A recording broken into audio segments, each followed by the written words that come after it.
Jerwin.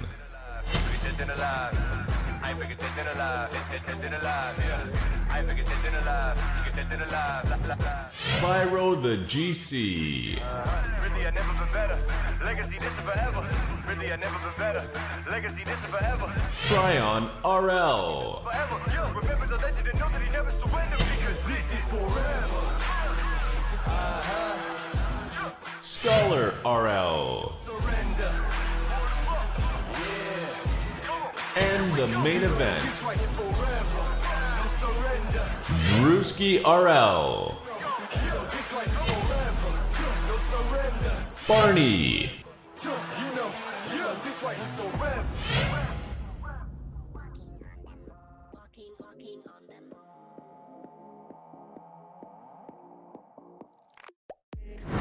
Ladies and gentlemen, welcome to the premiere of the URLC. This is our legacy event, Drewski RL versus Barney. We got 3 great 1v1 series coming up for you tonight. Every contestant and participant in this Twitch collaboration event tonight is a Rocket League streamer, each with their own fan base. Our legacy headline match, Drewski RL versus Barney. Both of these guys finished off season 14 as grand champions in ones. Second match of the night, Tryon RL versus Scholar RL. Both of these guys finished off as Champ 2 in season 14. And finally, kicking off our event tonight is Jerwin versus Spyro the GC. This match is our opening match of the night and will be kicking off shortly. I am your host, Stone Costa. Joining us on commentary tonight, we got the most famous mustache in the Rocket League community. He is the Mustache, accompanied by none other than the one and only Volts. How's it going, everyone? I am the Mustache, like you said. I'm excited to be here. You know, ones matches are definitely interesting to watch. You know, you just got to watch your mistakes. So I'm kind of curious how this is all going to turn out. Mustache, I'm right there with you. What's up, guys? It's Volts RL here. Got the Mustache with me. I'm excited for this. Ones can always go one of 2 ways. I'm hoping we get 3 competitive matches here, but I'm really liking these matchups. Let's take a brief moment to thank all of our streamers for coming together and making this event possible. This is an unpaid event. Everybody is doing it for free. We're all coming together to bring URLC to you, the Rocket League community, and the fans watching tonight. Which leads us to tonight's giveaways. We have $50 prize pool tonight, which will split into 4 separate giveaways. For each match, we'll run a voting poll where you use our stream chat to vote for who you think is going to win their series tonight. And after the match is over, we'll go ahead and spin the URLC wheel live on the screen. And the wheel will randomly choose a viewer from a list of names who guessed the correct winner for the match. The winner wins a $10 Amazon gift card. One of our moderators will get in contact with our winners through a Twitch whisper and provide the redeemable code for our giveaways. After the main event match between Drewski and Barney, we'll spin the wheel twice, one for the list of viewers who chose the correct winner for that main event match, and the final spin will include everyone who was watching during the draw. That spin will be for tonight's grand giveaway prize. We're doubling the prediction prize and giving away $20 Amazon gift card to the final winner. I wish the best of luck to all of our participating viewers, and thank you all once again for being here with us in our premiere event tonight. This has been a long time coming, over 1 month of anticipation, but URLC is finally here. And as your caster, I'll be mostly behind the scenes, setting up matches, polls, as your producer and caster, and I could not be happier with the team that is helping us bring this event directly to you, the fans.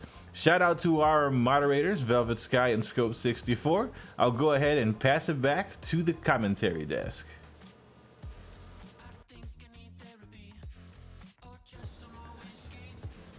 Yeah, you know, I'm looking over, you know, these ranks for everybody. So obviously everybody knows that we are now in season 1 of Rocket League. You know, the big collaboration between Epic and Rocket League is under full swing. We're free to play now. We've got Llama Rama going on, as you can see around the edge of the map, and I'm looking at it. So we were able to get their ranks before the season ended. We obviously wanted to get a screenshot of where they were kind of finishing season 14 and taking off here into season 1.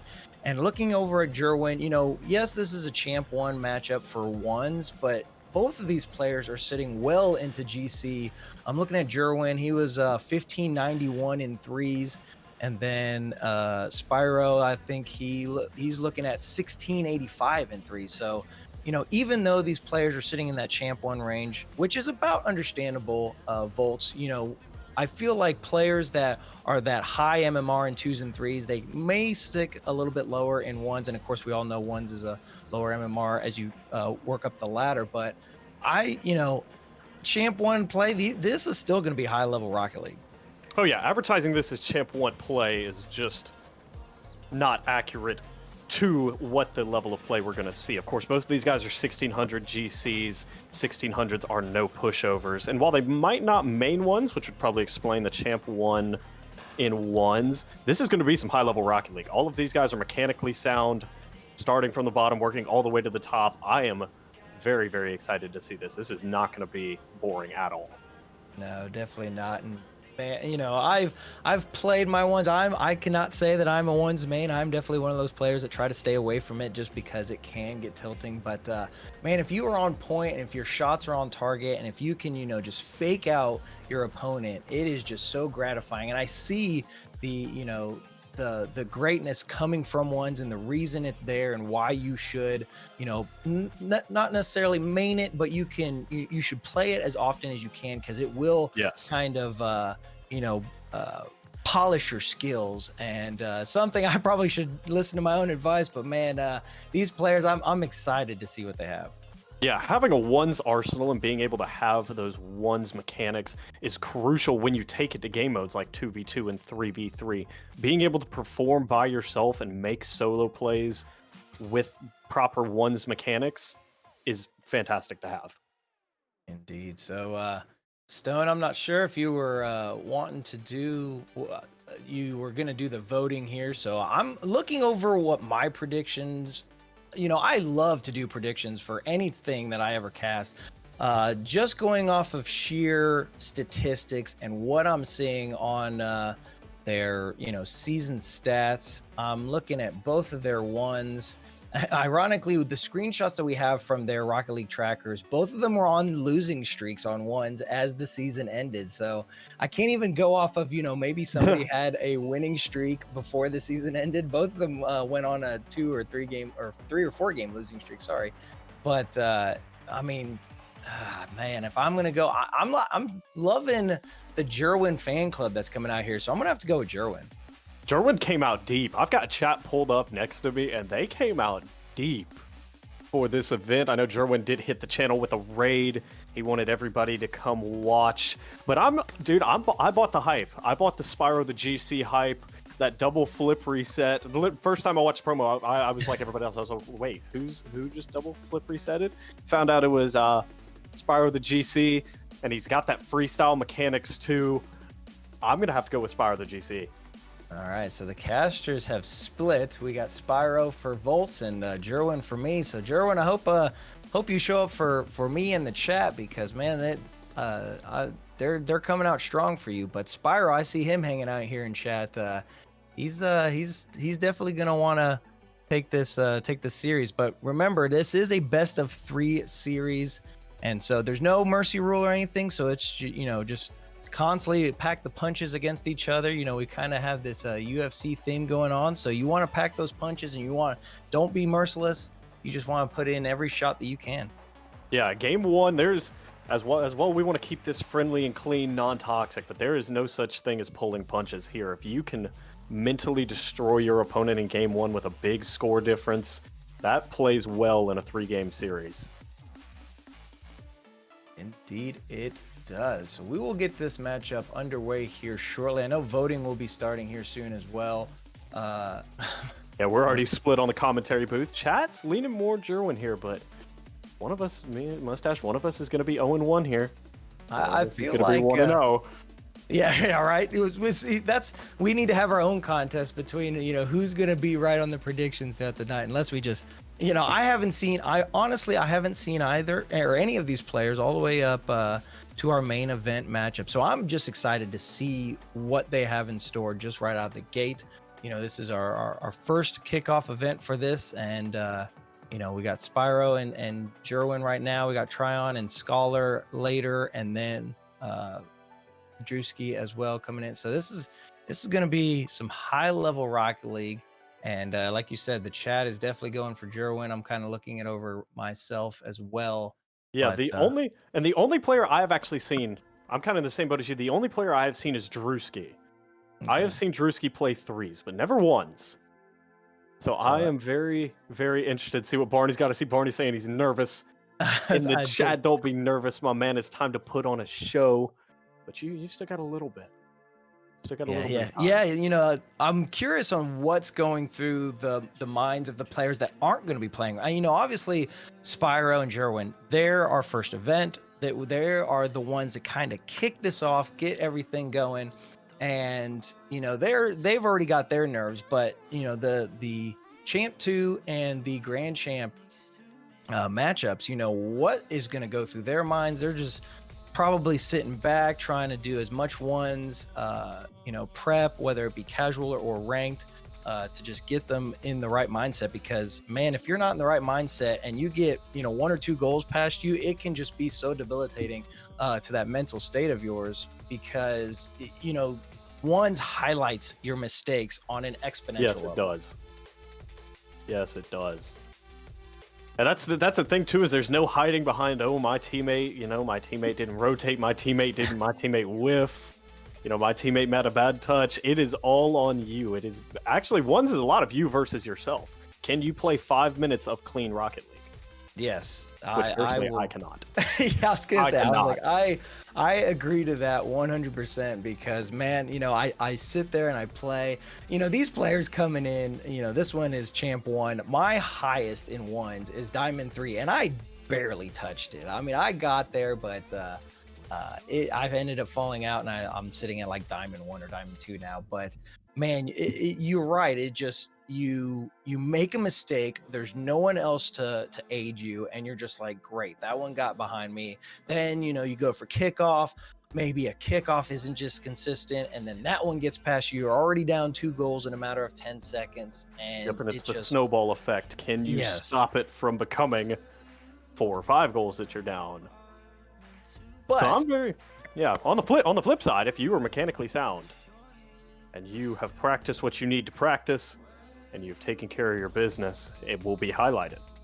And when it starts snowballing, there's never a good lead in one's Rocket League, especially as you get higher and higher into the ranks. You could be down 5 goals, and instantly you start getting those kickoff goals, and you start getting 2 or 3 goals in a matter of 10 seconds, and all of a sudden the game was 7-1, and now it's 6-7 with like a minute left, and you're like, what in the world did I do wrong? It just, you constantly have to be in that right mental state and make sure if something happens, it happens. It's part of the game. He did a good fake. He got a good demo. You just have to say, all right, it happened. Let's move on. And I should be able to take this game. But speaking of demos, I'm kind of curious on which players are going to be the more demo hungry, ones players in chat. You probably know these players better than I do. I'm curious on what chat's going to have to say, but who is going to come out with that aggressive mindset? Yeah, it'll be very interesting to see what style of ones we see played. I know Spyro does love to freestyle 1v1 live on his streams. Of course, the double flip reset made it into the promo. It'll be very interesting to see, and who adapts to the other person's playstyle. If Spyro just wants to dominate in the air with fancy goal attempts, does Jerwin kind of have to cut down on the amount of space that he gives him and really stop him from getting up on the wall and into the air? And on the flip side, if Jerwin's able to defend Spyro's antics and his mechanics, does Spyro kind of have to settle back down and go back to more of a traditional ones with maybe looking for demo plays, looking for bump plays? I'm very curious to see what'll happen. I see a lot of ground dribbling coming out, more so than I expect in the air. I'm sure you're gonna get those plays where, like you said, Spyro, it seems like he's a very, very aerial, mechanically sound player. So if he constantly takes it from the wall, off the ceiling, and gets those dribbles, just Jerwin, it's that that right mindset to when you need to challenge that. And I'm thinking back to my own gameplay and stuff. When are they going to be able to get that flip reset? Should you challenge as soon as you can? Should you wait back, see if he's going to have it? Make it so that he has less of a window to try and hit it. I'd be really surprised if you start seeing more people dribbling, keeping it on the ground. One that obviously keeps the time down and keeps your boost usage if you can keep supersonic versus rather than trying to use all your boost in the air. Boost management is again going to be something that you're going to have to pay attention to. Obviously in ones, there's the whole pitch to deal with. You've got all kinds of boost pads all around you, whether the small or big pads, but that does mean that, when you're trying to go for those with nothing, you're screwed basically. There's no catching up to that ball, and that one just gets past you. Yeah, that's one thing, especially in ones, is your recoveries have to be on point, and you've got to be good with boost management because having even 10 boost is better than nothing. Yeah, and that back to the recovery statement. If you're a lower level player checking this out, you can definitely pick up a lot, especially from these ones plays, because you can see how they recover wave dash off of the wall down to the field, or vice versa. I've seen, I was casting some of the Sonics matches on Thursday. Players are wave dashing on the wall to keep their momentum going if they're low on boost. I mean, it's crazy the amount of techniques that high level players have. So, pick up on when they're trying to wave dash, when they have no boost or low on boost, so that they can either keep what they have or just do whatever they can to get to that near boost pad. Yeah, players, especially over the course of the past seasons, have become so mechanically talented. Of course, Squishy being at the forefront of some of these mechanics. I mean, we saw him pogo off a corner with the back of his car in RLCS. These guys are just finding new things, like you said, wave dashing on the wall, wave dashing, from the wall, and really just anything to keep momentum going and saving boost and continuing to be supersonic without having to use boost is just incredible. Yeah, I mean, and like you said, each match you look at, it just keeps getting better and better. The type of skill that comes out is just remarkable. But we've got about a little under 15 minutes before we have our first matchup. That's going to be Jerwin and Spyro. We'll kind of talk over the other matchups while we have this little downtime, because once the matches start, and we've got the giveaways going on after each match and stuff like that, you're going to want to we're not going to have as much time to talk about the other ones. So of course we've got Jerwin and Spyro kicking us all off, but then after that one, it's going to be Tryon and Scholar, and kind of looking over their notes. Let me look at what we've got for them. And I know that they were definitely sitting at great high levels as well. Tryon, some of the notes we have for him: not a huge fan of ones, mains threes, but he's excited for this challenge, and definitely a very mechanically skilled player. And then of course Scholar, is true student of the game. He says the man is an excellent threes coach. So Scholar, if you players out there, if you guys are new to the game, and you're looking for a coach, definitely hit up Scholar for any type of coaching abilities. But looking over their stats, that's Spyro, excuse me. Scholar looks like he was sitting in that 1540 range for both twos and threes. He was at 1200. Looks like he ended 1200 in ones for the end of the season. And then of course Tryon, he was at about 1100 at the end of the season, but a 1700 twos and threes player. Oof. So he's definitely a threes main for sure. Just looking over that stats, had 344 games played in threes.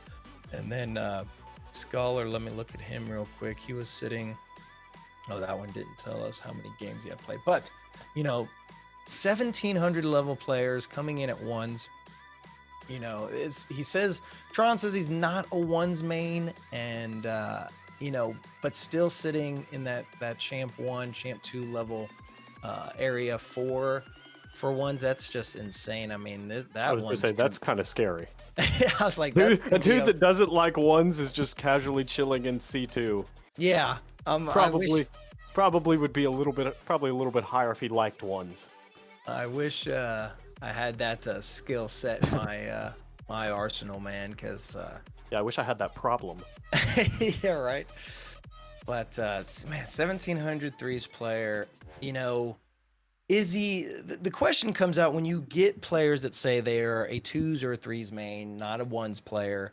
You know, you have to look back and think, okay, is it because they rely heavily on a teammate? You know, maybe they do make mistakes, or they just, you know, don't necessarily have to react, or they are constantly upfield, you know, waiting for passing plays. Can't, you know, I can't really expand on what his previous season looked at, as we all know that the season 14 has ended for Rocket League, and we're currently in season 1 of like the what I call kind of round 2 of Rocket League for everything going back down to the beginning of seasons and free to play going on. But I'm curious if he is going to have a lot of single play that you would typically expect out of one's players, like dribbling, whether it be in the air or on the ground.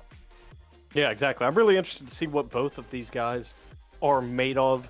Again, me and you have not seen either of these guys, so we're kind of in the dark. I'm sure their fans will start showing up around the time that they are going to get ready to go at each other. But again, it will be very interesting to see what we get mechanically out of 1700s. Of course, to be in 1700s in twos or threes, they're going to have some mechanics. Oh yeah, they'll have the, you know, ability to do the, you know, to pull off an air dribble or ceiling shot or flip reset or stall or what have you. It's just how much of that is going to be in their arsenal, or is it just constantly attack the ball fast, make sure you hold on to possession, and just constantly, you know, boost starve your opponent, which is some things that I see, you know, other tactics that we, you know, you constantly see in ones is how you're going to have the kickoff. I've noticed a lot of players have started to go to that late kickoff mentality of ones, and they, if especially if they're down 1 or 2 goals, they will, you know, not go for the kickoff, whether it be to gain possession so that they can get a quick attack, you know, hopefully catching their opponent off guard. And you know, that's one thing I specifically, if I'm ever playing ones, look for is if I notice that player is not moving from that corner boost, you know, he's obviously faking the kickoff. Typically I take it to the opposite side of the pitch, try to gain as many pads as I can, and hopefully I can hold on to possession. But I'm curious on how many different strategies we're going to see throughout all these different matchups. Yeah, especially if people adapting to their strategies. You know, like you said, if they're down by 2, do you fake a kickoff? Or if you think your kickoff is just that much better than your opponent's, you just continue to dominate with kickoff goals. How do you counter an opponent that has a much better kickoff than you? Because I've had that problem a ton. Oh yeah. When you're about 3 or 4 kickoff goals, you're like, okay, something's gonna have to change here. Exactly. You know, one thing I've noticed, and again, like, these players are much higher than me. I'm sitting in the, well, I think when I finished season 14, I was Diamond 2 in ones. I was sitting, you know, that's what's crazy. We talk about these players, 1700 and twos and threes are sitting at, you know, 11, 12, 1300 and ones. You know, I finished season 14 at Grand Champ 1600. I just hit 1600. I stopped playing because I didn't want to lose it. But you know, my ones is sitting at Diamond 2. You know, I'm not a ones main. I am somebody that does rely on a player to be there, whether back or a teammate, because, you know, I will make those mistakes. You know, whether I feel like I've got a touch here and it goes awry, but I definitely need to have a player behind.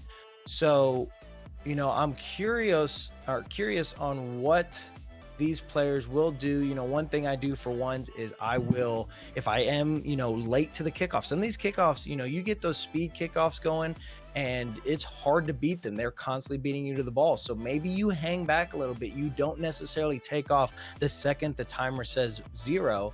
You kind of hang back a little bit. That way the opponent is kind of hitting the ball towards you, and then you can bang it over their head and hopefully get an easy goal. You know, it's those types of situations that you need to see whenever a player starts going down. Yeah, exactly. And I think I see Stone unmuted. Stone, is it voting time? Yes, it is voting time, and I do apologize for that brief silence from myself. Actually, I had to quickly fix something with the voting system, and I appreciate you guys taking over here and keeping things rolling for me as I got a chance to fix that. Thank you so much. So the way that voting is going to work, guys, the moment you hear this sound right here, you'll see 2 bars across the screen. You can either type A or B. A will be for blue, B for orange. In this case, you'll type A in chat if you are voting for Jerwin, and type B in chat if you're voting for Spyro the GC. Your names will come up on the screen, and we'll have that list ready to do the draw after the match is over. So we're gonna go ahead and kick off the voting right now. Here we go. All right, place your votes. I'm curious on who everyone is going to go for. Like we've been talking about, Jerwin has had a huge fan base come in here. I saw somebody asking for a watch party in his Discord, so I'd be curious. But quickly we're starting to see it start to even out. We've got 60% for, I'm assuming that's Jerwin is blue, and then it's going to be Spyro for orange, 33% right now. I'm a lot of the fans coming out here for Jerwin. Bolts, you pick Spyro. How do you feel? I was gonna say, I don't know about you, but I definitely got my pick in chat. I'm feeling good, man. I know Jerwin turned up. Sometimes that adds a little bit of pressure, man. A lot of his community's turned out, and they've turned out to support him, but it's also, he's got a lot of people to perform in front of. Indeed. Looks like capital letter is what you're going to want to put in. So make sure you put a capital A or capital B. Seems to be, because I tried putting in a lowercase a and it didn't work. But you're right. That does come into be a factor. Everybody's hyping you up, and that can go one of two ways. That can either really give you a boost in morale, or that can put some unneeded pressure on you. So it's going to be one of those things where you've got all these eyes on you. You're trying to, play, especially with ones. Again, we go back to the different mentality between ones versus like twos and threes. When you got a team with you, you can kind of, eyes are on you, but they're not all on you. When it's ones, if you make a mistake, the chat's gonna let you know. And especially if one of these players fakes out the other one. Nothing is more mentally degrading than getting your axles broken by a fake. And so it's one of those things where you just you want to play your best, but having this big fan base could it could be detrimental for him. Who knows? Exactly. Have to rise to the occasion. Now he's almost put all of the pressure onto himself, but I fully expect these players to be able to rise to the occasion and perform to the best of their abilities. Chat is swinging this in a one-sided vote. 75% to 25%. Oh Lord. Yeah, he's definitely got his fan base coming out here. Beeson's Bolts vote said B. There's Shoot My Riot. Hey, I'll take it. I will take it. I'm surprised that we're not seeing more Spyro the GC supporters here. Every time I ever see this man stream, he's always got like about 50 or so average viewers watching his stream. So no pressure, Spyro. Perhaps he might actually be streaming on his stream, and that might be not be. I know that some guys are doing that. I think Barney will be actually streaming himself on the event itself. So that could be why we're not seeing the Spyro vote here. Chad is referring to Spyro is still alive. So yeah, a lot of his fans, he's gonna have to tell his fans to come over here real quick, place their votes, and then leave out. Yeah, I don't know how much time they got left. How much time do they have left to make these votes? So those little bars that you see on the top, basically once they reach the end of the screen, it's over. So I want to estimate about a minute, give or take. So about a minute. Yeah, vote for Jerwin. That's my vote. The mustache, I'm gonna be voting for Jerwin. He says he's not a ones main, but he does. And he even states that Spyro is goated in ones. So, Spyro coming in with the mentality of he loves to freestyle in ones. If I'm Jerwin and I see a player that says I love to freestyle in ones, what does that mean to me? I'm gonna assume that he's gonna try and go for those flashy shots. He's gonna try and go for backboard, double taps and flip resets and stalls and ceiling shots and stuff like that. So you just have to make sure that you can challenge them appropriately, or just you're gonna have to wait. And as he's coming off of that wall towards the net, can you wait long enough to challenge so that he either has to try to think that you're going to come up and he's going to, react sooner than he wants to, maybe missing, the accuracy of the flip reset. It's going to be a huge mind game against Spyro, because if he's wanting to go for the flashy plays, you're going to have to keep the ball down, keep it close to yourself, and, watch when you challenge against Spyro, because if he is able to get a flip reset over you, I'm sure it's going to be a guaranteed goal. Exactly. Jerwin is in a very odd position, because you really have to guess how consistent is Spyro going to be with his attempts at stuff. Oh, so it is Jerwin that will win that vote, like we kind of expected here as that vote went on. But that is going to be match time now, folks. It is 7:31. We're about a minute off, so I'm going to go ahead and let Spyro and Jerwin know that we can get this one started. Yeah, I do believe we've got Spyro ready to go. He's probably just hyping it up with his chat on his own stream. Jerwin just got to get him here into lobby, and then we will get this first matchup of the URLC Legacy Premier event with myself, the Mustache, and Volts here, and Stone on the backside, just doing everything behind the scenes. I'm excited for this matchup. We've been talking about these two players for quite a bit of time, and now we get to see them right there on the pitch. Yeah, I am very excited. It has been a very long 30 minutes. I've been ready. I've been firing all cylinders since we went live. I am ready to rock and roll. I'm ready to see what we got. Whose pick will hold true? I'm just, I almost want to just record it all so that I can just use it as notes for my own ones plays, because I'm sure I'm going to see enough here that is going to give me enough of a idea of what I need to do to fix my own play. Spyro is joining up. If he's just gonna have to kind of like bounce in between the teams, and that'll keep it from starting. But we just need to get Jerwin in here, and then we will be ready to go.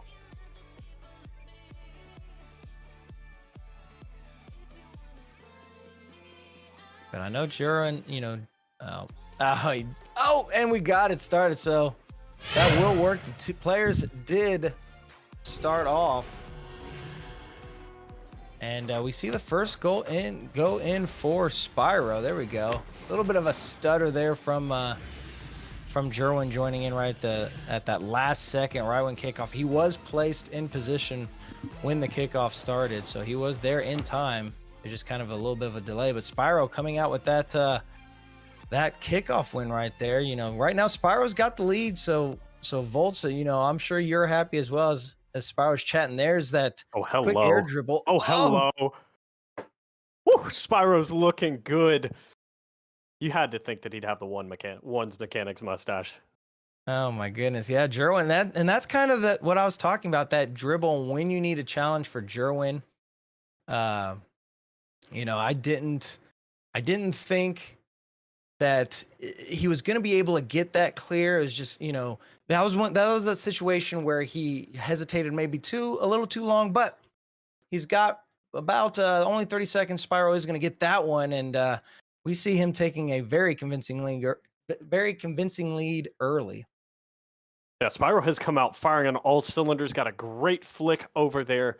Knew that Jerwin went flying past, had plenty of time to recover and tap that one in the back of the net. Yeah, 4:33 left in regulation. Plenty of time. We were talking, a 3-goal lead is not a guaranteed win. You can definitely turn around and come back from this. And Jerwin does get a good challenge, but that one's still going to go in favor of Spyro. But see, we know Spyro is sitting a little bit low on boost, picks up that midfield. That should work for him. And now, Jerwin in an awkward position does keep the ball close, and that's one thing he's going to have to do. He doesn't want to give away the possession to Spyro, because we know he's got the dribbles to do some nasty plays with. Jerwin flexing a little bit of his own tech there. Spyro with a good save. Jerwin's going to have to recover here. Didn't have boost, had to turn it mid. and Spyro's going to put that one in the back of the net for the 4th goal. Mid did not spawn like he needed it to. I think he may have gotten it at the last second, but man, Spyro, that dominance, the flicks are dangerous. Just like the Fennec. The Fennec flicks are a dangerous thing to play with. Dominus are almost the same as far as, you know, how dangerous those flicks can be. And Spyro, you know, he is the ones, man. Yeah. And this is where you see Spyro set up a play. He gets the pinch, but Jerwin gets the challenge. He's got a wide open net. Can he get this one in? Yes, he can. And see, that's the tough part for Spyro, is if he doesn't convert on a fantastic ground pinch, Jerwin's just going to be able to walk this one into the back of the net. Yep. And again, you know, the challenge when he needs to go for Spyro, he cannot. He's got to make sure his challenges are on point. He's got, and that's a kickoff that's going in Jerwin's favor. Got to put the shot on quick and doesn't connect on it. So he's low boost. Spyro coming out on top. Who's going to get the wave dash to get the momentum? Spyro picked up a few boost pads, and it's going to be enough. 5th goal in for Spyro. Yeah, that's a tough miss for Jerwin. He's going to want that one back at the end of the day. Spyro just flipping down the field. Almost ate a demo, but gets the touch that he needed. So kickoff time again. Jerwin's won back-to-back kickoffs here. Only able to take advantage of one. This one's in the favor of Spyro, and he's going to put it in quickly. That's a caster curse coming out from Volts right there. Yes, it is. But I mean, Spyro, perfect kickoff. You definitely want those if you're a ones player for sure. Almost setting up the Brazil. We've got 3:23 left in regulation. Again, plenty of time. Everybody looks at it. You see 5 goals down, and you think, oh, well, this one is definitely for Spyro. But you cannot count Jerwin out. He is a high-level player, and that one is almost on target. Goes off that left-hand post. Now Jerwin's just got to keep it close. Spyro does come out with the challenge. Nobody has the boost right now. Jerwin sitting a little bit low on it. Oh, Spyro drops it down, and Spyro knew he had to get away from that one. That one was dangerous. Yeah, Spyro, unfortunately, the ball sitting right in front of Jerwin's net was so awkward, couldn't do anything with it. What a fake! What a fake flick from Spyro sent Jerwin flying past. Are we sure he's C1 and ones? That's play right there. I mean, wow. It was perfect. He angles his car just enough. I mean, if I get a play like that on me, you know, that's when I throw the controller in ones. But Spyro just makes it look so easy. He does get the Brazil. He's got about a half a game left and a good challenge coming out yet again. Waterfall down, doesn't connect on it. And Jerwin, that's when you need to capitalize on these mistakes. He does get a little bit of a bump, takes out Spyro. That's another thing that I'm wanting to see here in one's plays. You want to start getting the bumps in demo. Spyro, though, winning that challenge. Yeah, Jerwin not able to take advantage of an open net or a demo on Spyro here, but I think that's definitely his play. What you don't want to do is let Spyro get up here. Great 50 in mid, though. Jerwin's going to turn back on net. Low boost, kind of just tried to 50 and it's going to lose it. And probably going to give up another goal here. Spyro's flexing the techniques. Musty's it in the back of the net, and we've got an 8-1 score here in game 1. Goodness. Wow. the two-wheel drift, unbelievable. And then you're right, pulls out the Musty to just seal the deal on that one. Jerwin down 7 goals, 2 minutes left. And another kickoff doesn't go his favor, but Spyro isn't able to connect on that one. Picks up that corner boost. He had nothing in the tank at the time. Jerwin just got to keep it close, get the control, but Spyro trying to take that one away. Got it over there in the corner, and I'd like to see.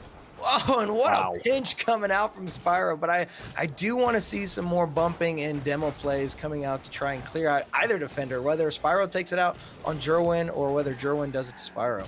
Yeah, and Spyro right there did a great job to get just a little touch on the ball to make it awkward for Jerwin while he went to go look for boost. Oh, there's a bump play. Jerwin couldn't quite get it. He's going to half flip back into the corner here. Spyro low boost, but it's got a dominus, and those things can flick with a little to nothing. Oh, and there's the recovery that we were talking about when you have to make sure that you are just on point with that. As he comes down, isn't really able to get momentum. Actually, maybe got a little bit too much momentum. And Spyro, just good ball placement, putting that right behind him. 9-1, a minute 13 left in regulation. And Spyro Yeah, I don't know if I've making seen Spyro make a mistake yet. this- right. He's making this very, very convincing for What a himself. touch. Whew. And see, that's what Sherwin. Gerwin's got to do when Spyro starts going for stuff like that. He's got to be in position. Oh, needs to take advantage of the open net. Throws a faking in chat. That's exactly what you do when you make a play like that. That is unfortunate, but you're right. Spyro just knows what he needs to do in ones, and he's just made. This is an offensive clinic for him right now. Wow. Oh, gets the wave dash. He had 88 boost and still went for the wave dash. The boost management from him is stellar. Man, the car control is just incredible. I think at this point, if I were in ones, I would definitely be typing Smurf in chat. Right? Yeah. This is where you know, you get Spyro when you're trying to do your ones placements right now, and you're just like, well, I'm not winning this one. Yeah, this one has gone downhill fast. But again, Gerwin's got a whole nother game after this, so he's got to shake this off as best as he can and come back out and look to continue to put up a fight. And it's a brand new score, brand new 5 minutes here in 20 seconds. And you know, he's had some good challenges. Jerwin has against Spyro, and that one could be in. It does roll in, just gets a little bit past Spyro. Granted, he's got now an 8-goal lead. You can call that a mistake, but he's got quite a cushion before he's got to start worrying. Yeah, he's got plenty of room for error here, but he's got to be careful. Again, I know I keep harping on it. There is a second game following this right after this, and the last thing he needs is to become lax when the score is 0-0. Oh, what a flip reset shot. From a ground drill, you know, he starts air dribbling it from the ground and gets the flip reset on it. Unbelievable play. Jerwin not able to challenge on that one. Pyro the GC in ones. I love it. Jerwin just having a little bit of fun there in the game chat. But there's a kickoff that Jerwin could need. Get a little bit momentum boost for the end of the game. A good shot is Pyro. I mean, you know, that's what Jerwin's got to do. It's really, he's going to have to dominate on the kickoffs here. Great shot. He got placed GC. He was champ 1 in ones last season and gets placed GC this season. I think he is the only player, besides maybe some of the, you know, top 100 players out there and everything, that seem to have gone up in their placements. I won most of my placements and still got placed lower than what I ended at. I have no idea what was up with the placements and the soft reset we had, but Spyro taking game 1 very convincingly. Yeah, that was a very one-sided game 1. Definitely not what we expected or what chat expected at all, but 11 goals from Spyro the GC on 14 shots. Jerwin only able to make 4 saves. He did pick up 3 goals, and he had his moments where he looked quality. But again, he's going to have to play nearly 5 minutes of perfect Rocket League is what it looks like if he wants to force a game 3 against Spyro the GC. My keys to victory is what I'm wanting to get at for Jerwin. You know, those goals that he can get back, it's going to come down to these challenges. We see almost all of these flicks. I want to say 60-70% of Spyro's goals were all flicks. He's going to have to watch that, you know, let him either control the ball sooner, thinking that you're going to challenge, and then by that time, he's going to run out of time to try and get the flick on target. Otherwise, he can try to get the banger, but it's going to be when he challenges Spyro for those flicks and everything. The flip resets, they are hard to come by as far as when you need to challenge. What? There we go. Oh, okay. Wait a minute. What?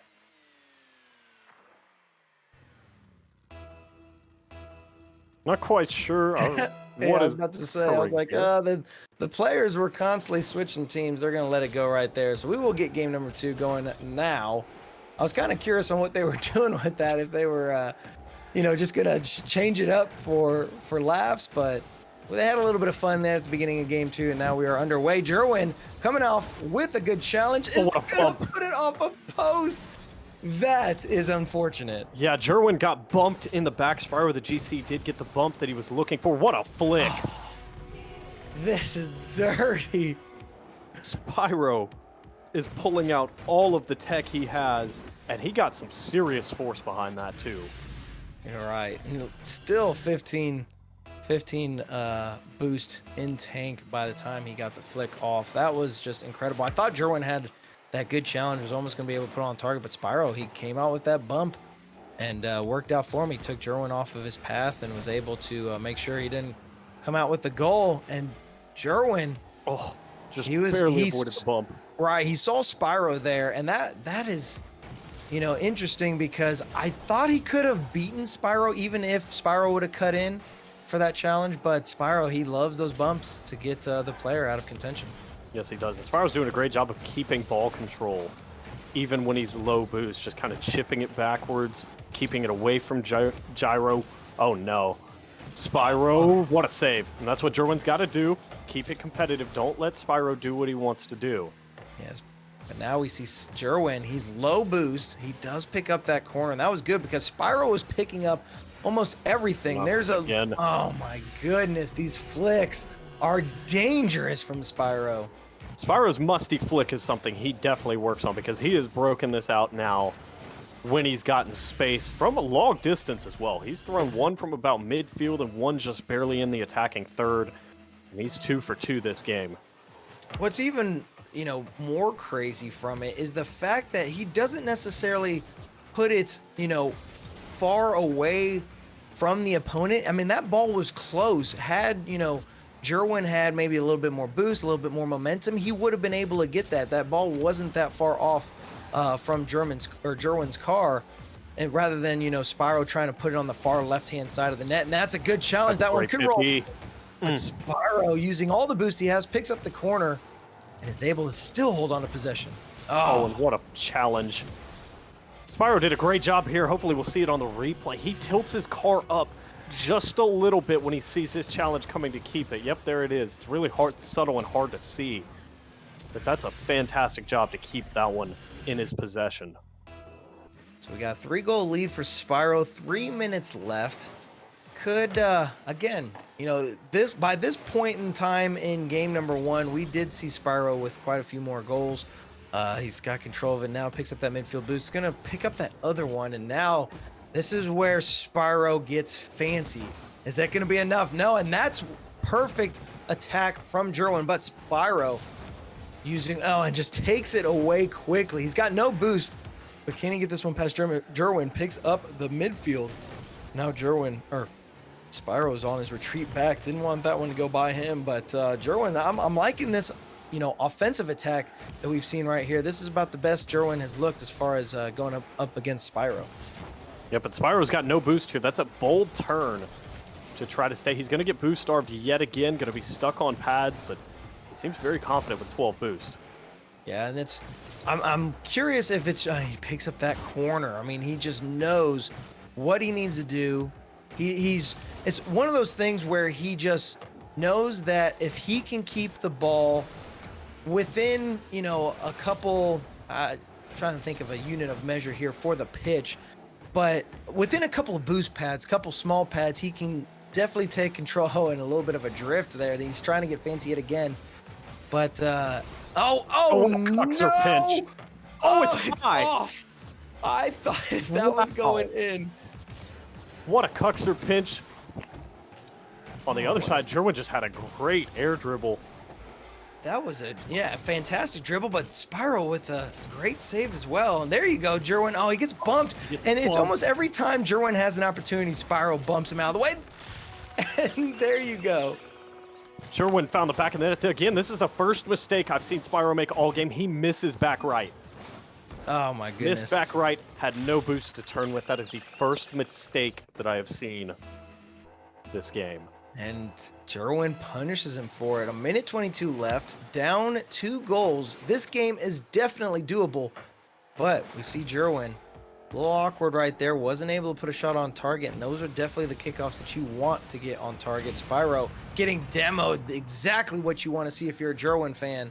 You want to see him taking Spyro. I'd like to see Jerwin maybe go for a dribble or something and go for the, bump on Spyro. Nice shot. Ooh, and indeed, he keeps it close, causes Spyro to go for a squishy save, and it doesn't work out. I was gonna say this game is far from over. I know there was only 1 minute left and he was down 2, but this game is far from over.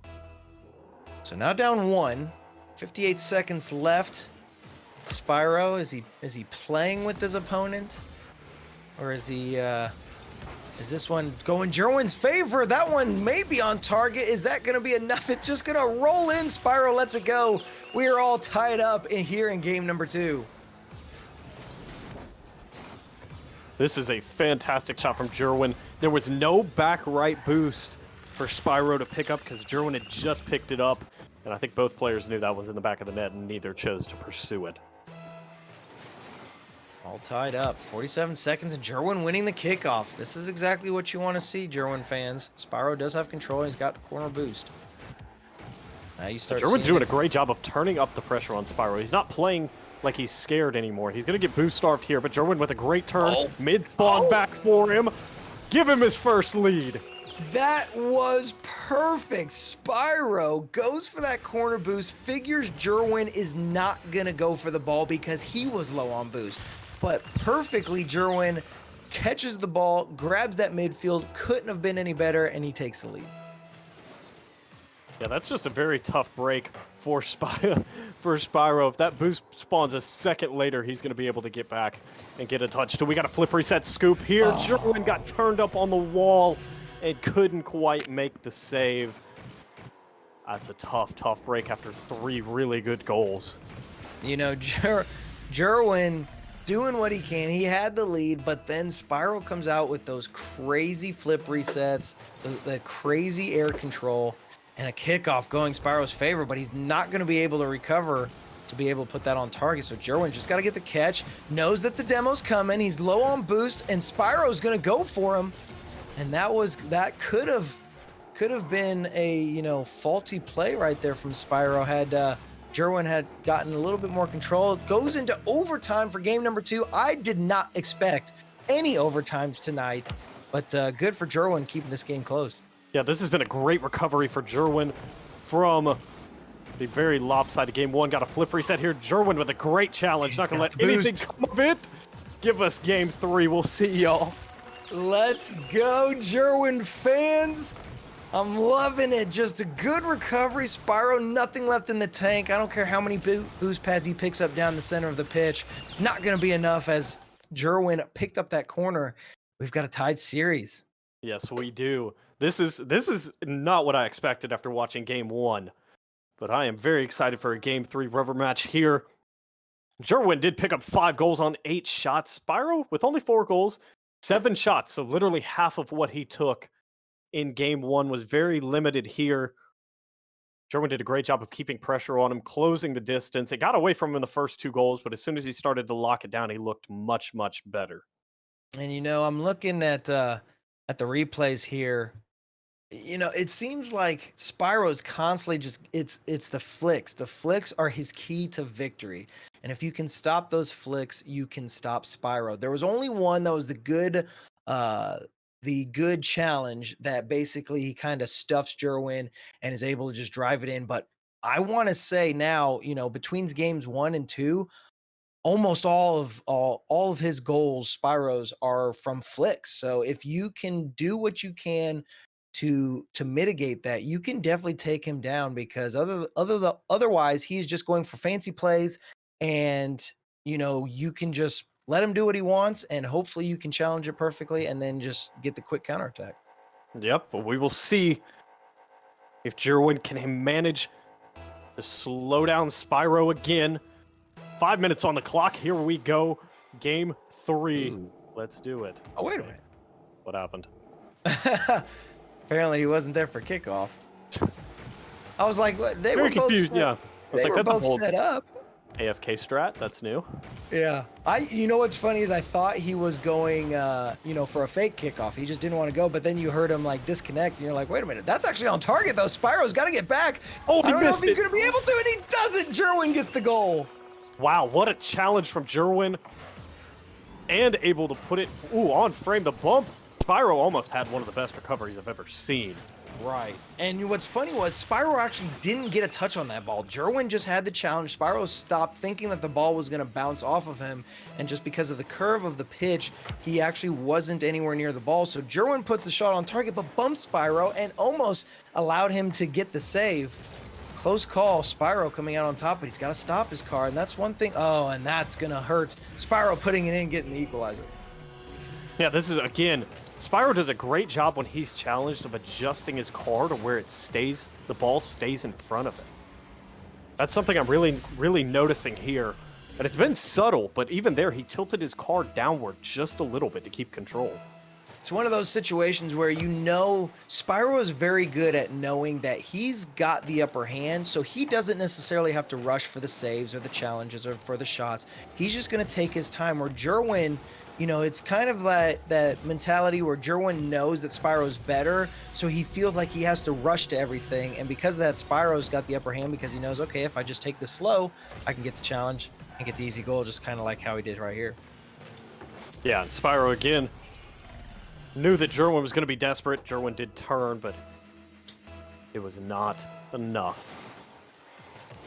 Ones can definitely be a game of, you know, you can win if you're not the more desperate one. If you're not rushing everything, you know, it's when do you challenge fast? When do you challenge slow? You got to control the pace.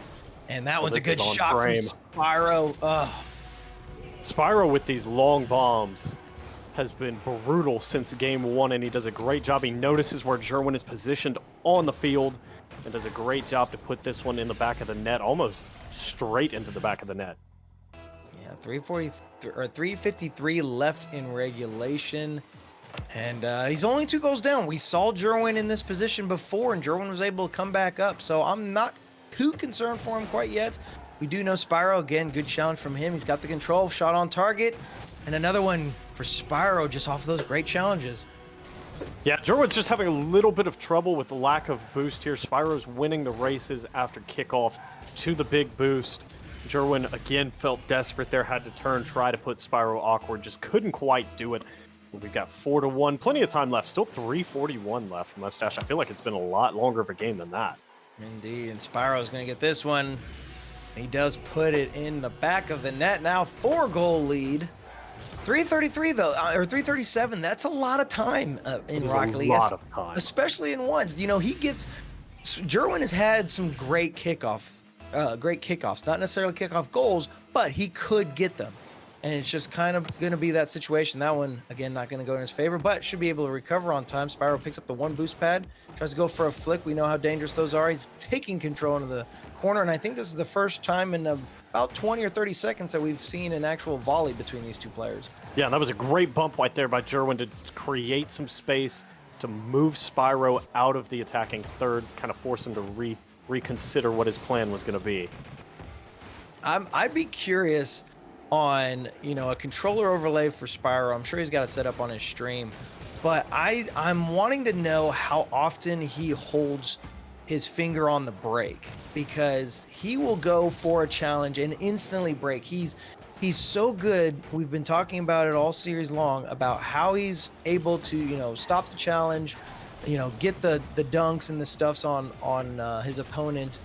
And ooh, this one could be dangerous though. Jerwin trying to get a bump on him, but I'd almost bet Spyro keeps his finger just on the brake 24/7. Good shot though by Jerwin. Yeah, Jerwin going to take advantage here.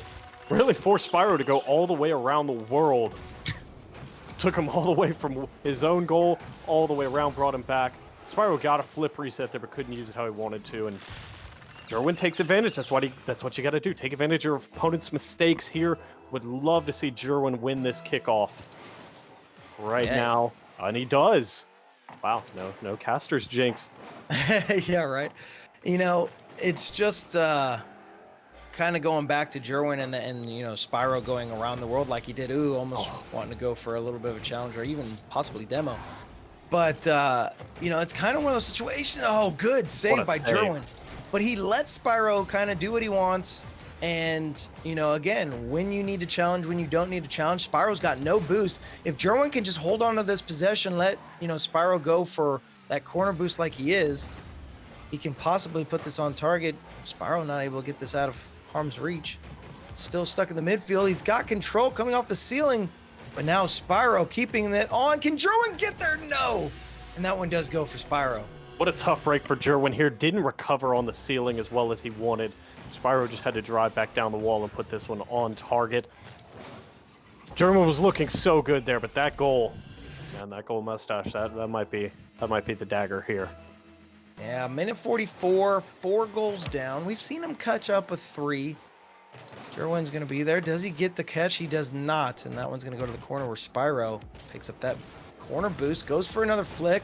Jerwin should be able to get that save. He does, but now it puts Jerwin in an awkward position with Spyro. He just used every ounce of boost there, about every ounce, and puts another one in. Jerwin just not able to get the touch. Yeah, this is a great flick from Spyro. Did cost him all of his boost. Jerwin tried to half flick and make the save. Couldn't quite do it. 7-2. Minute 30 left. And Jerwin putting that one on. Spyro, there's a fake kickoff. We were talking about that in the little pregame show about, when will players go for those? Are they going to go for it when they're down, or are they going to go for it when they're up? Because they know they don't necessarily have to, they've got a good cushionable lead. This one doesn't touch the ceiling. Another flip reset coming out from Jerwin. Isn't able to connect on it. Spyro's got control. He's going to take it to the corner. Didn't really have the boost. Gonna see what he can do with it now. He's got one flip reset. Can he go for another one? Goes for a flick, and it is on target. And finally falls in. Unbelievable. Now here's Spyro going for the clip plays. Wow. Almost what a save from Jerwin there. That's impressive that he even got up to punch that one at least some direction besides directly into the back of his own net. I thought Spyro was gonna go for a couple flip resets. That's why I started counting them. I was like, man, he's gonna do something dirty. But I was gonna say the promo, everyone loved it. Thought he might try to bring it out here. Another flick from Spyro. He's gonna almost scored out of his almost caster's jinx again. I almost called it a little too early. Uh-oh. Oh, and that one's could be a good one for Jerwin.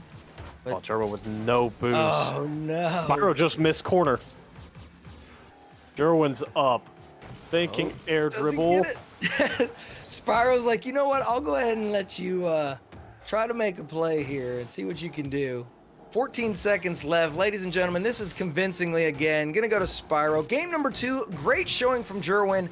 Just wasn't enough. Spyro, the one's main, I feel, he loves the freestyle and he shows it off very well, trying to put that one in. Spyro takes the series.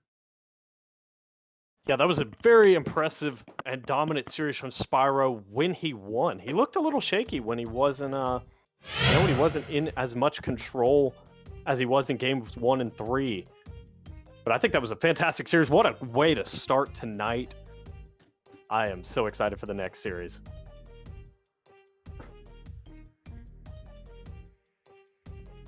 I think we had a little bit of nerves from Jerwin in that match. I think the very first match was basically a whooping from Spyro that we all witnessed here. But after that, he kind of got it together, got collected, took game 2. But unfortunately for Jerwin and his fans, he was not able to keep that same level of play against Spyro for game 3. And it is Spyro the GC winning the very first URLC match. So congratulations to Spyro the GC. We're going to jump right into the voting for the next match. We actually are a little bit late on our kickoff schedule for the next match. So we're going to go ahead, first things first. Let's go ahead and run the giveaway wheel to see who is going to win from the votes for Spyro versus Jerwin. So here we go. Wheel is running right now.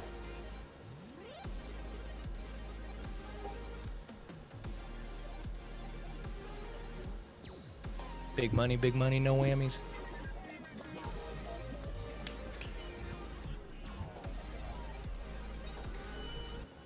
And it is Logic Daniel.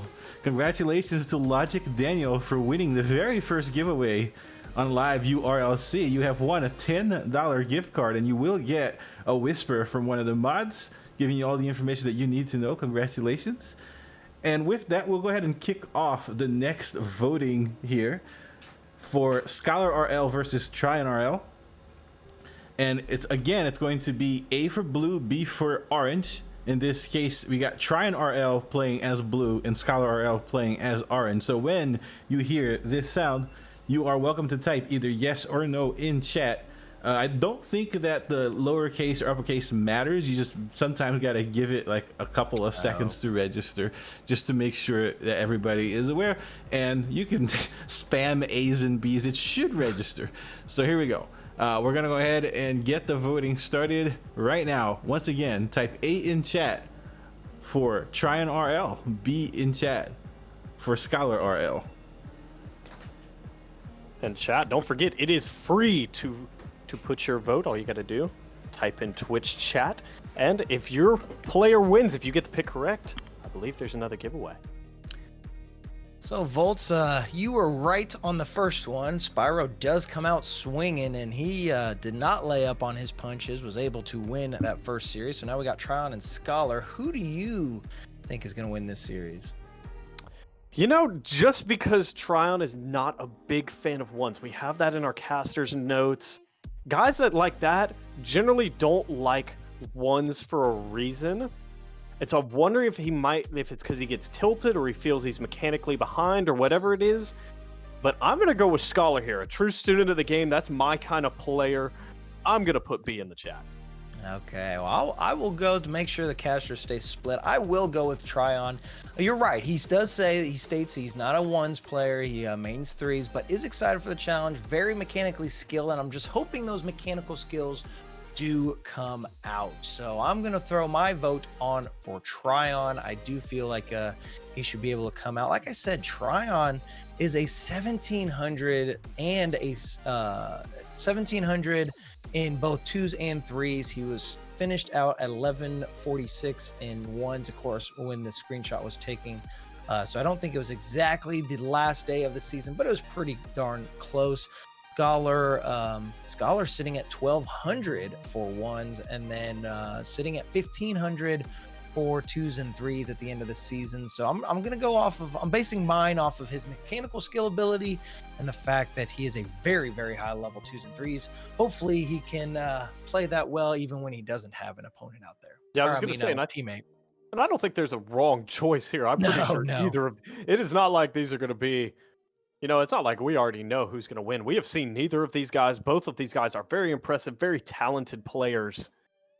So I am very excited here. Chat's a little, it's a little bit more split than the last one, but still a little lopsided.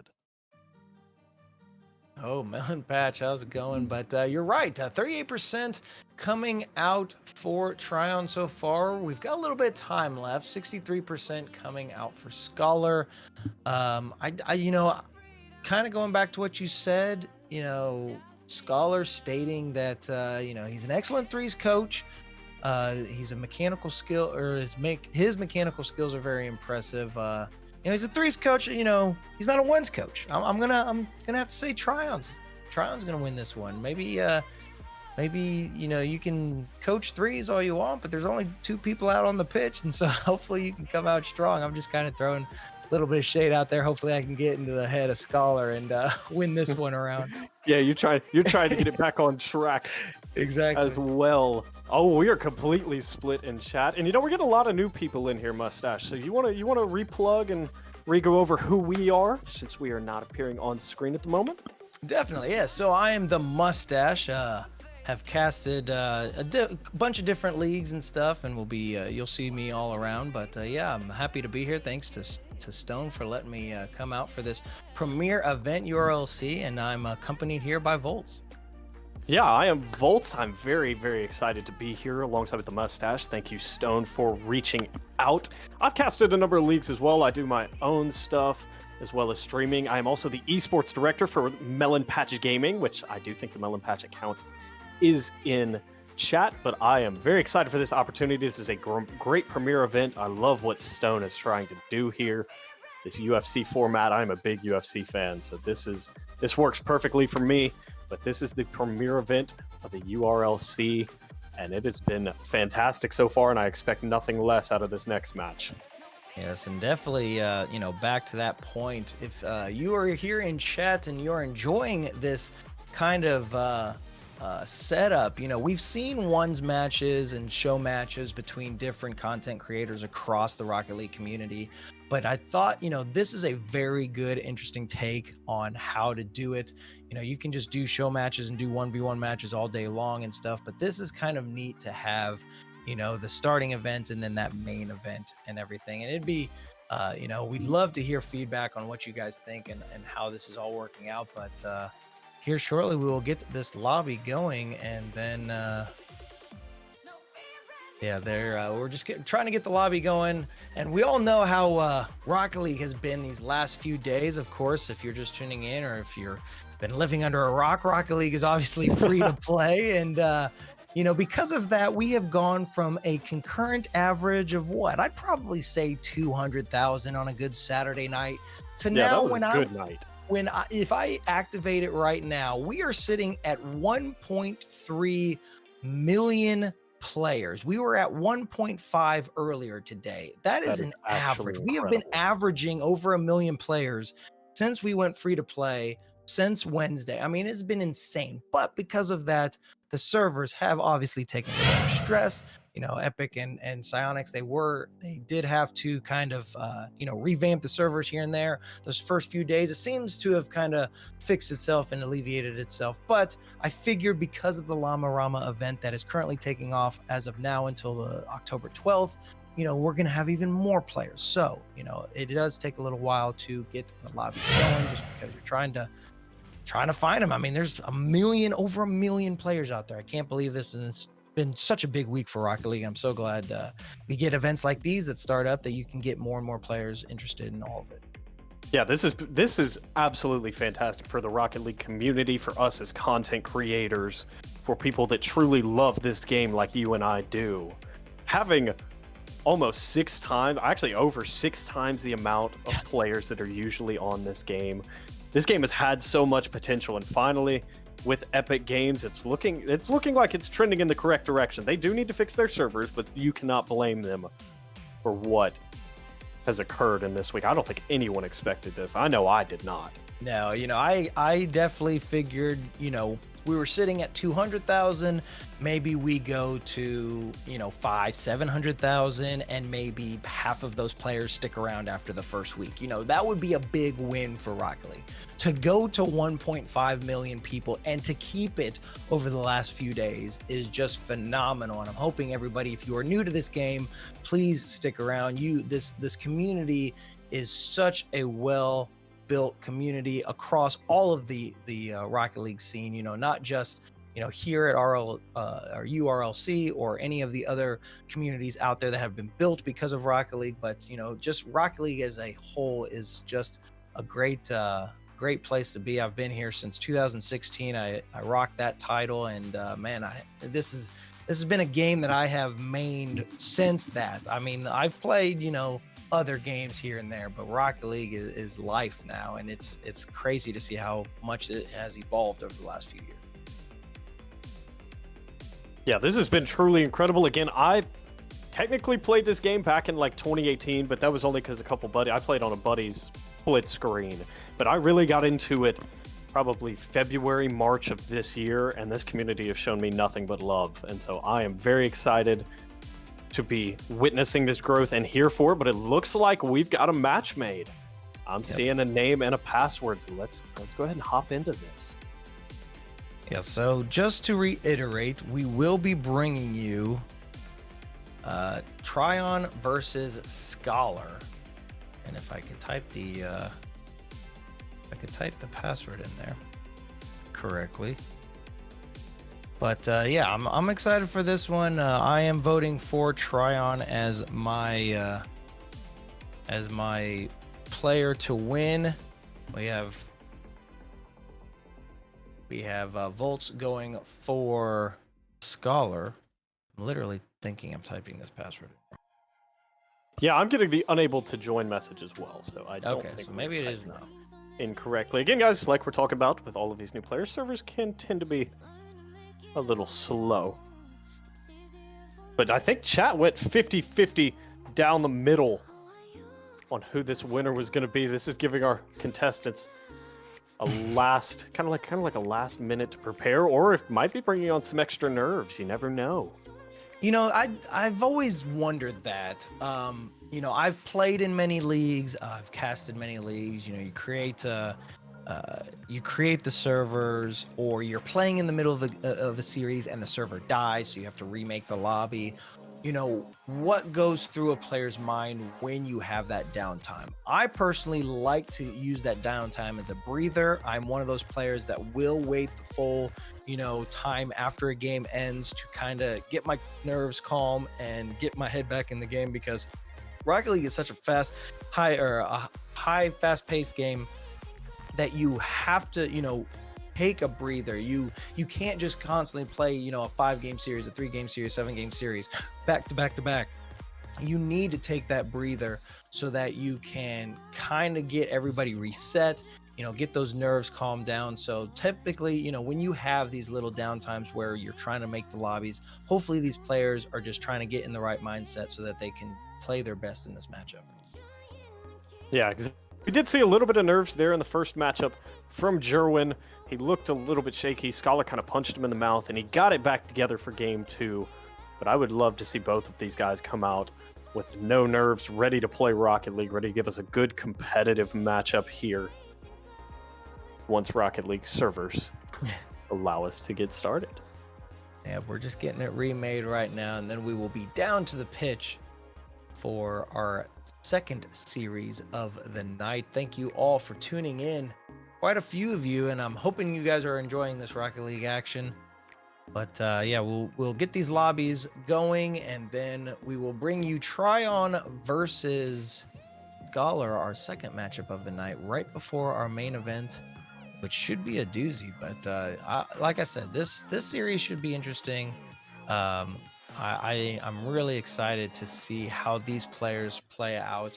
Again, if you guys didn't catch our pregame show, I personally have not seen either of these players play, so you know, this is going to be a first for me. But if it's anything like that first series, you know, even though Spyro came out very strong game number 1, Jerwin turned it up a notch there in game number 2, and we did get a full 3-game series. I would hope, personally, being the caster, I do want to see a 3-game series yet again, but hopefully it goes in Tryon's favor. Yeah, 3-game series are what we are here for. It is what we expect out of these guys. Again, we haven't seen either of them play, but their resumes speak for themselves, and I am very excited to actually lay eyes on them once they get into the games. And then the main event is going to be a good old-fashioned slobber knocker, dude. I am so excited for that. I think, since I have seen Drewski play, I think my money's going to have to be on Drewski. That's my early prediction. I might reconsider when we preview it, but that's my early prediction. So let me look at that real quick while we've got a little bit of time. So we got Drewski and Barney, and we actually weren't able to get any of Barney's stats.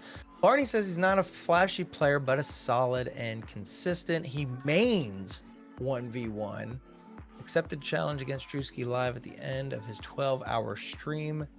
Excellent shot placement skills, corners hard to save. So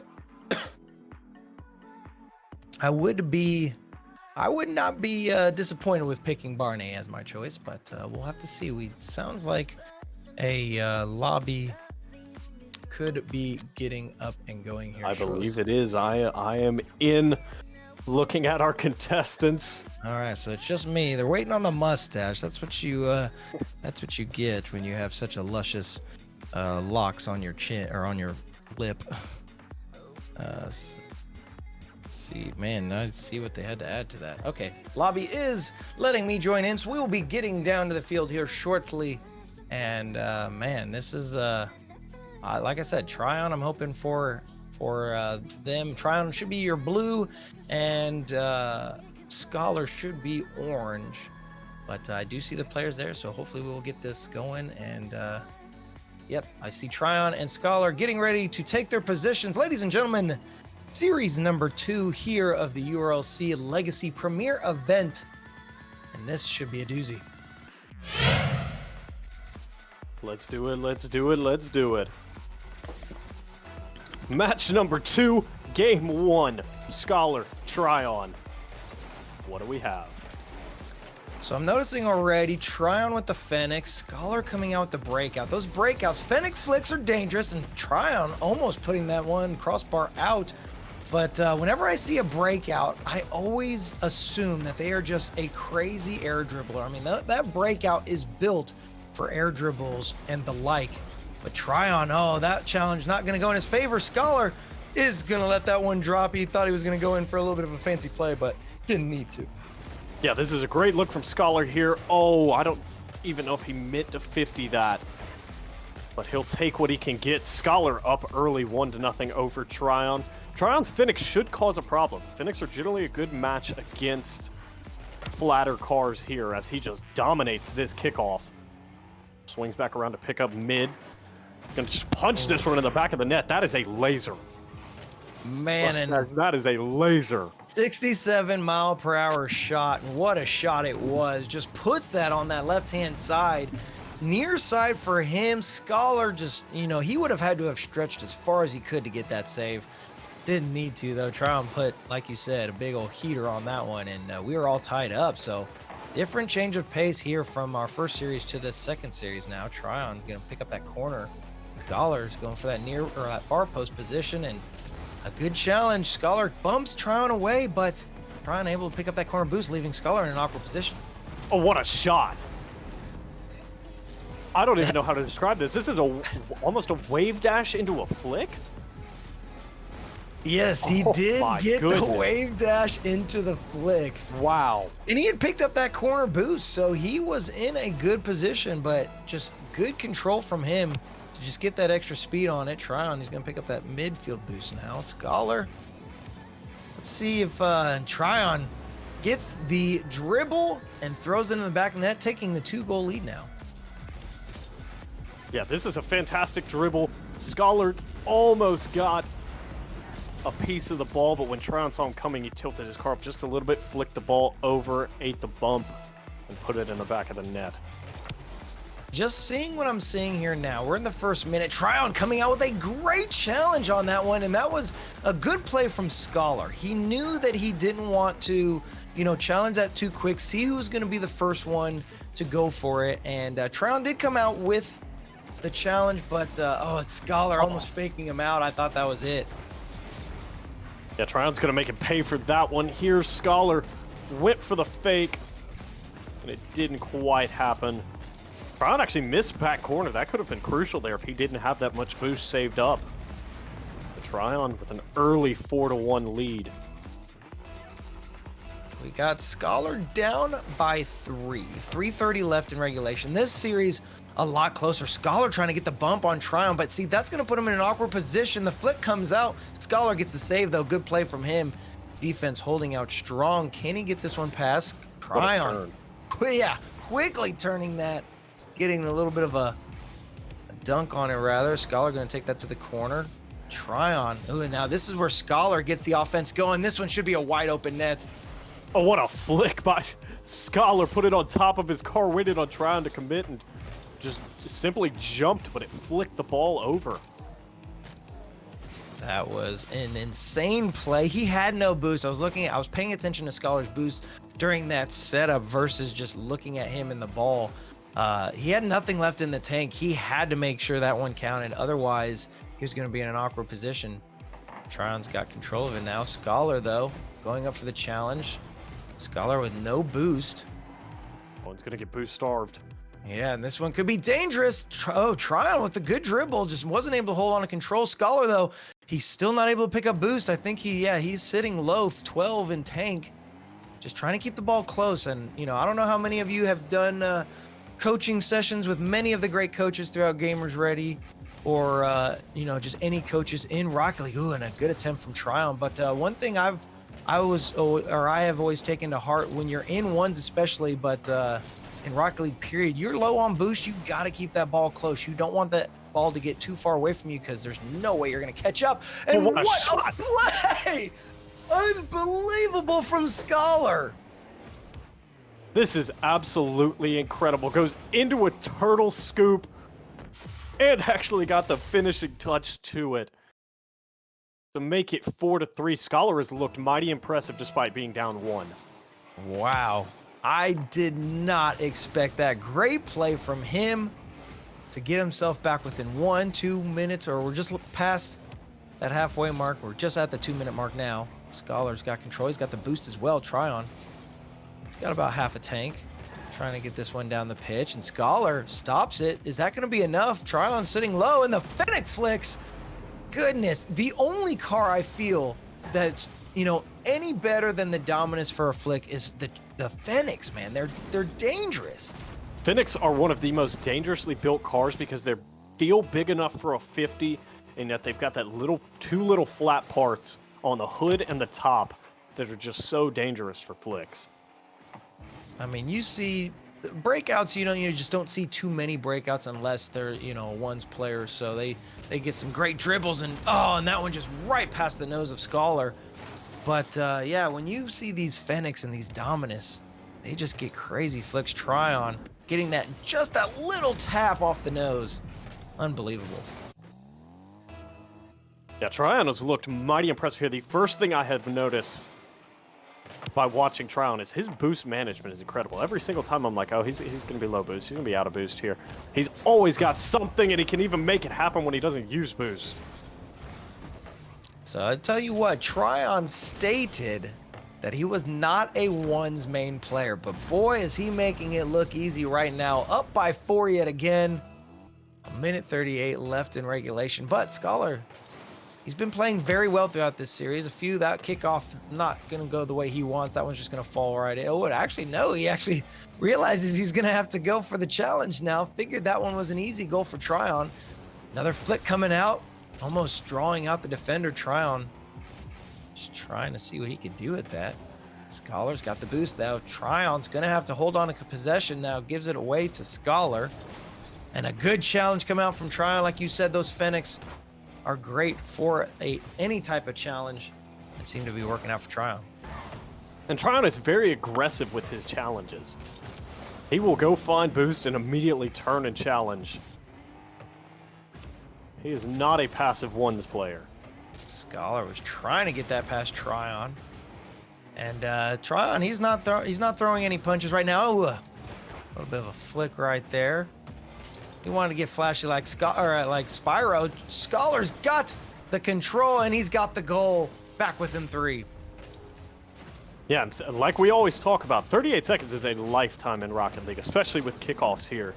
Scholar finds a couple kickoff goals, and he's got a chance to really force overtime here. No, definitely. Yeah, 38 seconds, ones. You're right. That's a lifetime. It might as well feel like it's a 5-minute game. Tryon, though, he wins that kickoff. Going to try and drop it down. Scholar with the incredible save right there at the bottom right-hand corner. Scholar's going to have to try and challenge. He does go for it, and he does come out on top. Picks up that corner boost if he can hold on to possession, but it does give enough time for Tryon to get that midfield, and that's going to hurt him. Yeah, that save in net was absolutely incredible. That even got a what a save out of Tryon. This one finds the back of the net, but Tryon has said 3 things in this game. He said nice one on 2 of the shots and what a save on that. So you know that he was very much expecting to have a goal off that shot. 14 seconds left. He could get it close, but I don't think Scholar's going to take game number 1. So Tryon should be able to take game number 1 here, and we will move to... Scholar went for a different style of kickoff here because he's just been getting dominated by the Fennec. And, you were like, we talked about that there in our pregame show where your adaptability. What do you need to do when you see that somebody is, beating you on, the flicks? And there's another turtle goal for Scholar. He loves those. Gets him back within 3, but you're right. What is Scholar going to have to do here in game number 2 to turn this tide away? Because there's another kickoff that Tryon wins out. And you're right. If he's not able to adapt to that skill set right there, I think Scholar's going to have a little bit of a hard time there in game number 2 as well. Yeah, I'm interested to see what Scholar changes here. I'm interested to see if he makes a car change. I would not be surprised. I know most of these guys main one car, but most people have a backup car. And I'm very interested to see if he would be willing to go to a second car here, because Tryon had 17 shots on goal to Scholar 6. That's almost triple the amount of shots, and most of them came off of kickoffs. And so Scholar's either A, going to have to find a way to slow down Tryon heavily on his kickoffs, or B, he might have to make a full adaptation and change his car. I could see maybe, some fake kickoffs coming out, maybe some slower kickoffs. You're getting beat, so let him beat you. Let him, maybe you act like you're going for the fake kickoff, because obviously, as the opponent, you can't necessarily see. You just see the nameplate moving closer to the ball. You don't know how fast he's traveling to the ball. So if you can kind of stop yourself in front about, a car length away from the ball, then when he, beats you to it, he's banging it right towards you, and then you can take possession. I've seen it being used so many times, besides just a normal fake kickoff where you just flat out don't go. And you're right. I think kickoffs is going to be the main factor that he's going to have to start fixing if he's going to want to try and take down Tryon. Yep, and it's time to see the adjustment. Oh, Tryon made the adjustment. No, you're right. Tryon into an Octane. Of course, that is the same hitbox, and it is going to work out right there off that post. Tryon taking the first goal. Just I wonder if this is a mental thing. I don't really see a reason to change. Like you said, they are the same hitbox, but I wonder if this is more of a mental change. It, like you said, with the Fennec being as boxy as it is, and the Octane being the most popular car here in Rocket League, we all know, it's nice because it's got the open wheels. You can kind of see all parts, all corners of the car. It is obviously just doesn't really form its box, but Tryon gonna win that 50 and get the second goal in. So you're right. It's probably just a mental change. He just wants to see a little bit more, because with as boxy as that Fennec is, it's kind of hard to see Scholar around the ball, whereas with or around the car and around the ball. But with that Octane, he's got a little bit more point of view around himself. Yeah, exactly. And with a flatter car of Scholar, he probably just wants to be able to see him when he's closer. So this one, Scholar's got to take possession. Tryon actually goes all the way back to his own corner. Interesting move. Scholar trying to get that flick over him, seeing if he could draw out the defender. Not going to get a touch on that one. That one could hurt Tryon, or could hurt Scholar rather. Tryon going for the same shot that we've been seeing Scholar do, and that's what kind of got me a little bit tongue-tied with the names. His Scholar was typically going for those turtle goals, but Tryon saying, hey, I can do the same thing, and what a flick from Scholar.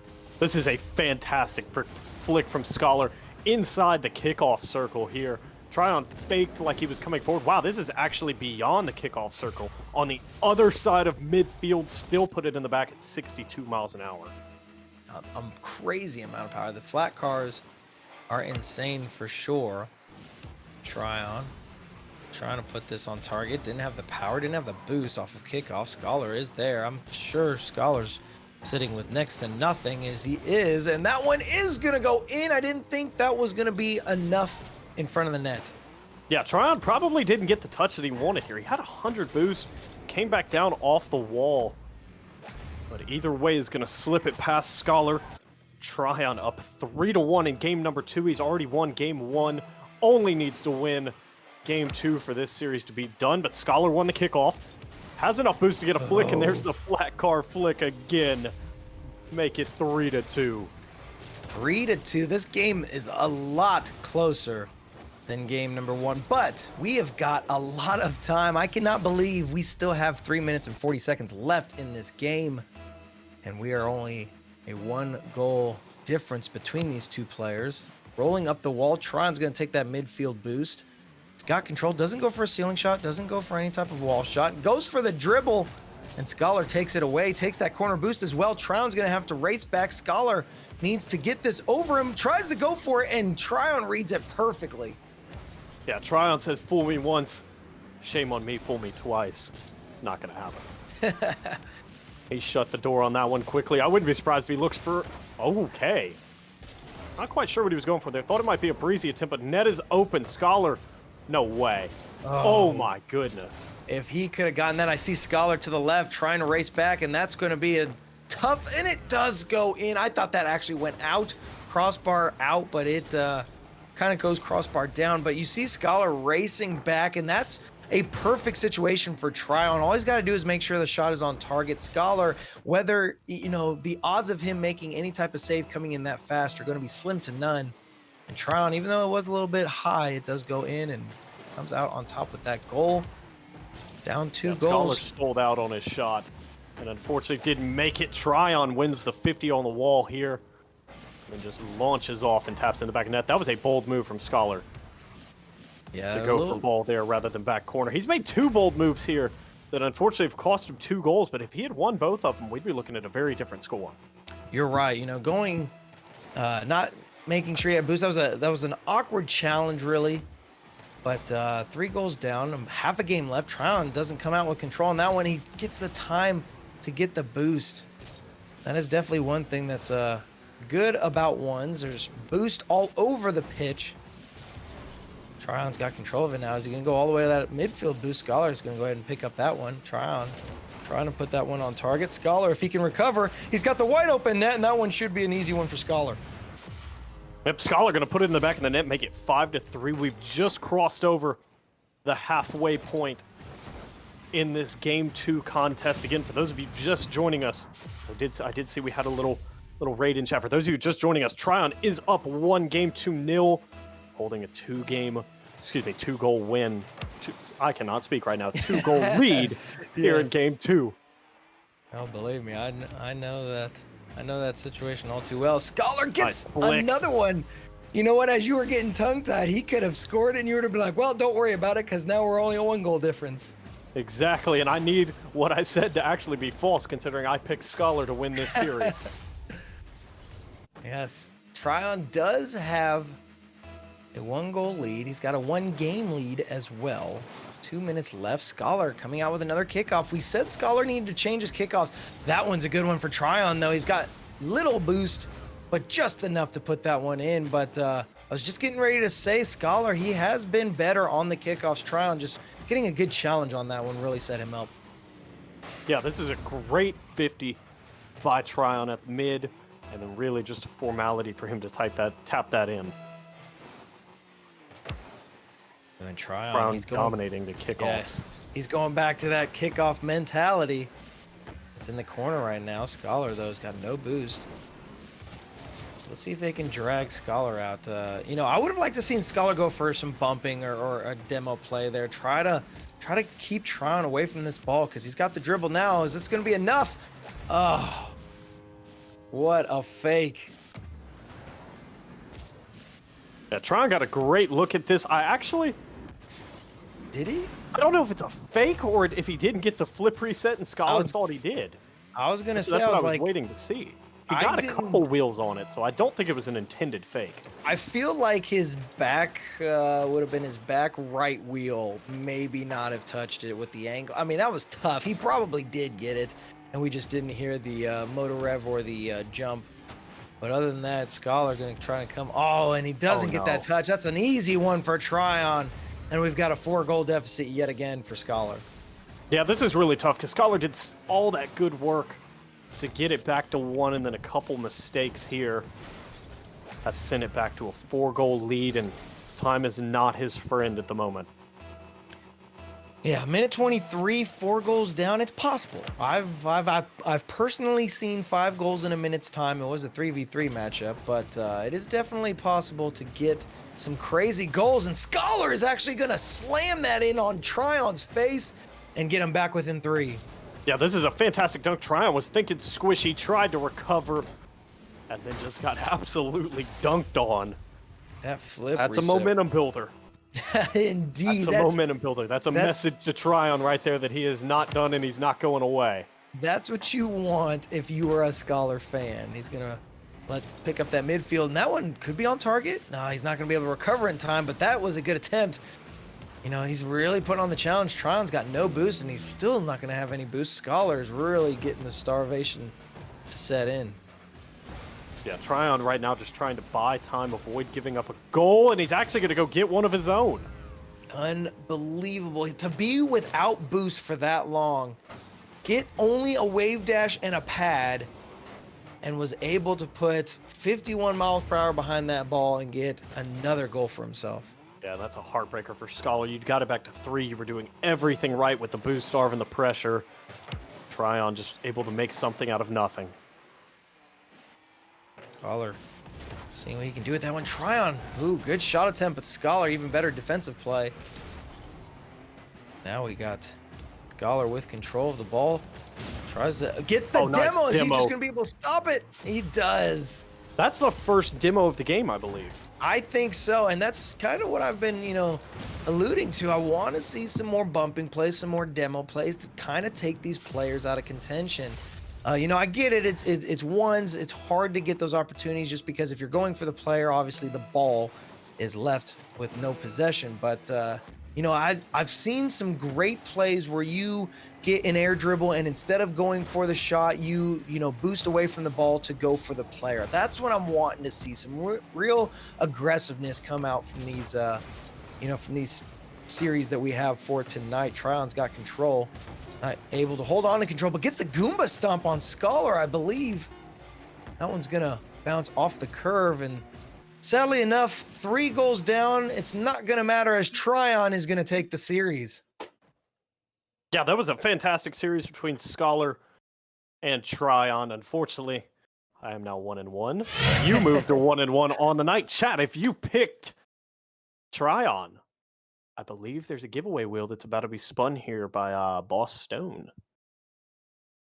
Yeah, we will get. There you go.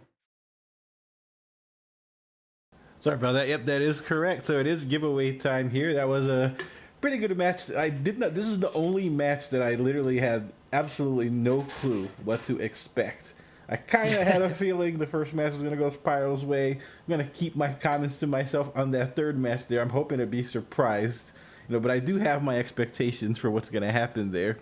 But it is nice to see. That was a really good match. Scholar RL pulling out those shovel flicks out of nowhere. We had some for the promo video, but I just weren't able to use it. Kind of ran out of time. So I'm glad he was able to actually pull him off during the event. But let's go ahead and jump right into this giveaway draw. Let's see who's going to be our second giveaway winner here. So it was Tryon RL winning. So if you picked Tryon RL on our voting, you will have a chance to win $10 on an Amazon gift card. And as you see the wheel on screen,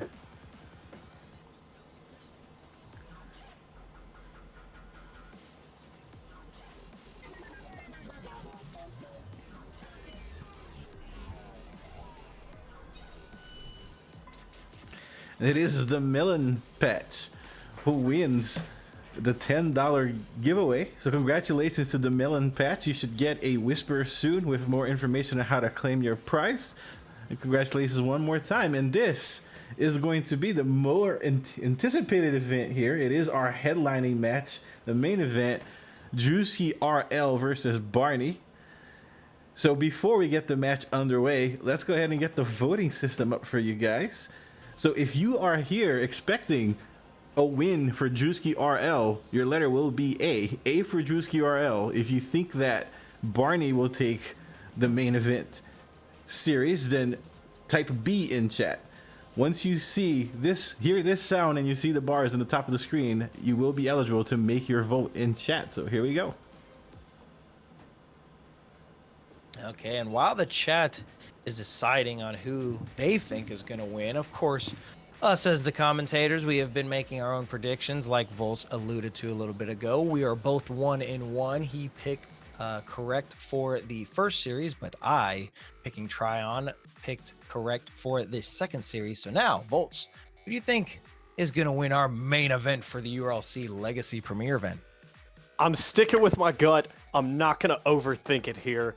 I've seen Drewski play. I know what he's capable of. I know he's the threes main, but he's the one that I've seen. My heart says trust him. I'm picking Drewski. All right, so Drewski, he says might see this guy in RLCS in the future. He's prepping for it, but he's an excellent threes player, mains threes. Barney coming in. He's not a flashy player, he says. Solid and consistent. He's a mains 1v1 player. He accepted this challenge on his 12-hour stream, and he's got excellent shot placement. So obviously we've been keeping it across, we've been keeping it one player for each commentator. We're not going to choose the same. So of course, since he is taking Drewski, I will be taking Barney. I'm liking these odds. I don't have the ability to look over his previous season 14 stats. To go over a little bit for Drewski. I mean, Drewski topping out at 2,000 MMR for threes. I'm sure much higher. Like I said, most of these screenshots we have may not be exactly the end of season 14, but pretty darn close. He had a 2054 MMR for threes, 1966 for twos, and he was sitting at about 1223 for ones. So man, I mean, this is going to be crazy. Yeah, so did you make your prediction on the screen? We are at 50% right there. I have not thrown my my thing in there yet. I was kind of waiting to see. I didn't want to slide the thing anywhere. Oh, that's true. Just yet. But Mustache, if you're going to put yours in, I will go ahead and get mine in as well. Yes, and correct me if I'm wrong, it was what was it? It was Barney for. I believe Barney was A, and then actually chat might know better than us. But I believe Barney was A. Drewski is blue. So Drewski is blue. Okay, so Drewski's A. Okay. Let me get my A in chat then. That's what I was like. I was like, I'm going to, because I was going over the stats as Stone said who it was, and I was like, oh man, I completely spaced on who was who. But there we go. So 35% for Barney, 65% coming out for Drewski. That really surprises me because there's a lot of Barney's. I think Barney brought his whole stream. I think he was the one that hit us with the raid. So I'm very surprised to see this being that like lopsided. Yeah, Barney, thank you for that 13 viewer party raid. We really do appreciate that. But yeah, I'm 39% going out for Barney. And we got a little bit of time left on that one, Drewski. So please place your votes. Like I said, it's going to be Drewski for A or the blue side, and put in the letter A for Drewski, or put in the letter B for Barney for the orange side, and then we will get these as you guys are doing that. We will get the lobby going. Lobbies have been kind of intermittent here. We've been having to try to create them multiple times. It seems like the private matches for Rocket League seem to be taking a little bit of stress with all the festivities going on this week. There's a lot of talk around Rocket League with everything they've been doing. So we're going to get this lobby going, and then we will bring you this main event. And it's crazy to think that we are finally here. Some great matchups. If you guys are just tuning in, we had Spyro versus Jerwin. Spyro did take that matchup. That was matchup number 1. And then just most recently, Scholar versus Tryon. Tryon does take it in a 2-0 series. That Spyro Jerwin matchup was a 2-1 series. Yep, and now we have the main event of the evening, Drewski and Barney. And this is about as good of a main event as you could ask for here. Again, we are just waiting on this lobby to be made, and then we're good to go. I know this was due to start at 8:30, but we're a little bit behind, as live events tend to do. I am very, very excited. Voting has probably about 5 seconds left, so if y'all got it, slide something in. Let's see. Nope, we are closed. Wow, 61% for Drewski. Drewski coming. Barney even had F in chat for the servers. Indeed, I know it has been a little bit of a pain to get the private matches going, and I can only imagine what it means for. Obviously, we've been having EU's Regional 3 going on this week. We've got the Llama Rama going on. Free to play started this week. I mean, there is just a lot of stuff going on for Rocket League and the community as a whole. So yeah, I'm not surprised by the little ailments that we've been having from the servers. But it seems like once we get the server going, they've been holding out. We haven't had to remake any lobbies. We haven't really had to do anything. It's just really getting into it. So, we can kind of make our jokes about getting the lobbies made up, but I'm really surprised that we haven't had more problems than just trying to create. Very true. Very true. And Mustache, again, we do this kind of, we get a rotation of people in and out because people bring their chats with them. You want to go ahead and plug your stuff again? Yes, definitely. So if you guys don't know who I am the Mustache. Cast in many different leagues. I've done, if you guys are familiar with Indie Gaming League, I'm a community caster for them, as well as this season I will be helping behind the scenes for the College Carball Association, also Collegiate Rocket League, and then I'll be casting for the Nashville Rocket League series. So, and then of course always Indie Gaming League. So definitely, and then one-off events here and there. But I am accompanied by none other than Volts. And I'm glad to have you here, man. I'm glad you're here with me. Yeah, the Mustache, it has been an honor to be here. Again, guys, my name is Volts. You can find me on Twitch at VoltsRL. I do stream, hosting, casting tournaments, doing this. I'm an Indie Gaming League caster as well as casting for some other, I kind of work out for people that really would like me to cast for them personally. I'm also the esports director for Melon Patch Gaming. Currently, our only teams are in Rocket League, but we have 7 of them. We got a whole academy going. But I am big excited to be here with the Mustache. Again, thank you so much to Stone for having me, Mustache for being a fantastic partner. And it has been a great night so far, and we are far, far from done. We got a whole main event around the corner. Barney says, Drewski, be gentle. Don't know, Barney. You need to come in with confidence. You're my pick, man. You gotta come out here strong. Oh, don't hold back. No mercy. No throwing punches or no holding back your punches. I want to see shot after shot off that back or on the backboard and just draw them out. But we are still getting in the lobby, trying to get it made up. We've got a little bit of downtime here. Everyone's trying to get the lobby put together. You know what, to be honest with you, I'm going to see if I can't make it myself. I was going to say, I think I'm about to attempt to make it as well. Just to see if we can well, let's see. We've got 2 players. We got Stone behind the scenes. We got 5 of us here. Surely one of us can put a lobby together. Exactly. So that way we can get everything going. I'm just trying to make sure I pick the right one. Let's do that.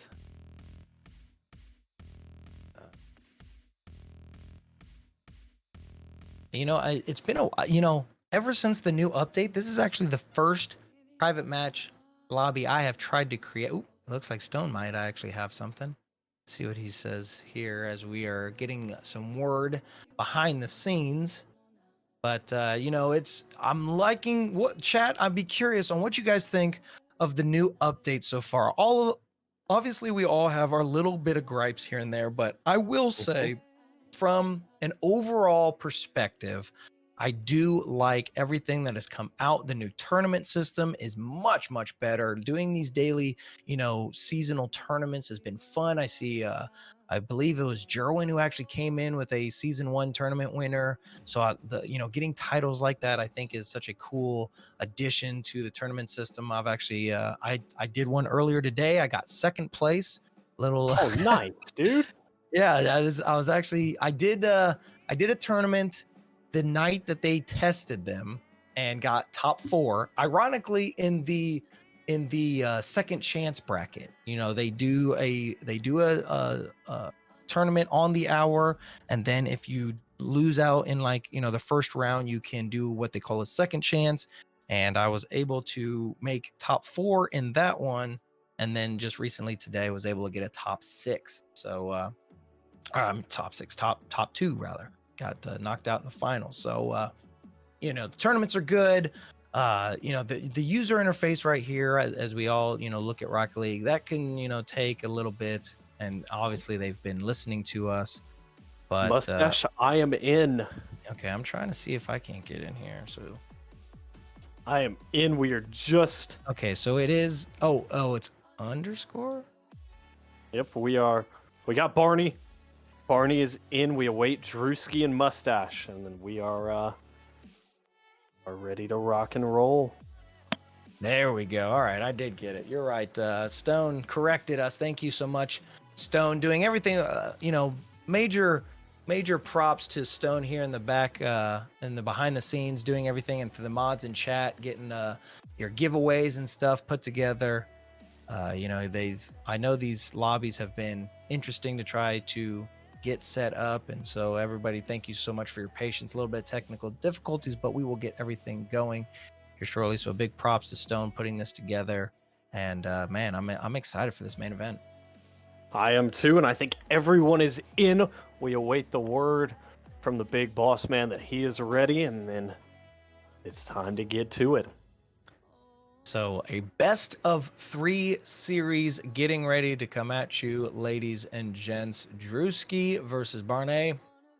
I want to know, Barney, I know you're hanging out here in chat. Do you prefer it? I see your logo as Barney the dinosaur, so I'm assuming it's Barney and not Barney. But I just see the name, and I constantly want to say Barney, but I'm sure it's just Barney. But you are my pick. Volts decided on Drewski on his high-level play. And, man, looking over the stats, I think you did pick a solid pick. I don't think there was a wrong pick here. Is the thing. I just went with what's familiar. Again, I have seen Drewski. I've gotten Drewski in front of me while commentating before, and I was thoroughly impressed with him and his team. Sometimes familiar feels safe. All right, so let these players know that we are good to go. Drewski and Barney both taking their spots here on the pitch. I am the Mustache here with Volts, the main event getting ready to come at you right now.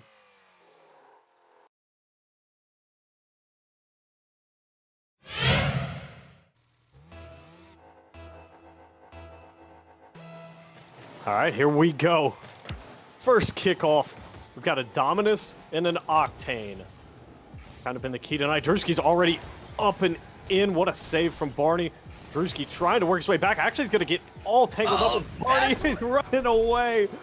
Barney, that's what I'm wanting to see. I've been talking about it all night. I want to see the bumps. I want to see the demos. I don't want to see the flashy plays, the ceiling shots. I want to see the aggressiveness. I want to see you tilting the other players. That's what I want to see. That's what ones is all about. And a good play from Barney to clear out the defender, making sure he can put that one in. He's got the shot, and he gets it over Drewski. 2-0 lead so far with 20 seconds elapsed. What a start from Barney, coming out hot. And really just going straight at Drewski here. And it's an early 2-0 lead, but plenty of time left.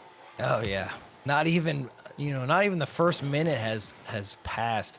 And you can definitely turn this all back around. So Barney, you don't want him to get comfortable and think, oh, well, I've got the 2-goal lead. This is it. No, Drewski, obviously a high-level player, has the ability to turn this in his favor, and that's a good challenge from him. Going into the opposite corner, though, he's got to try and get it and see if he maybe pulls off a doomsday. No, he's going to let this go, roll down. Gets the flick over one. Drewski's got the wide open net and gets himself back within one. And again, it's the flat car flicks. We've seen them all night. A fantastic flip from Drewski. And then just formality to tap it into the back of the net. He's cut the lead in half.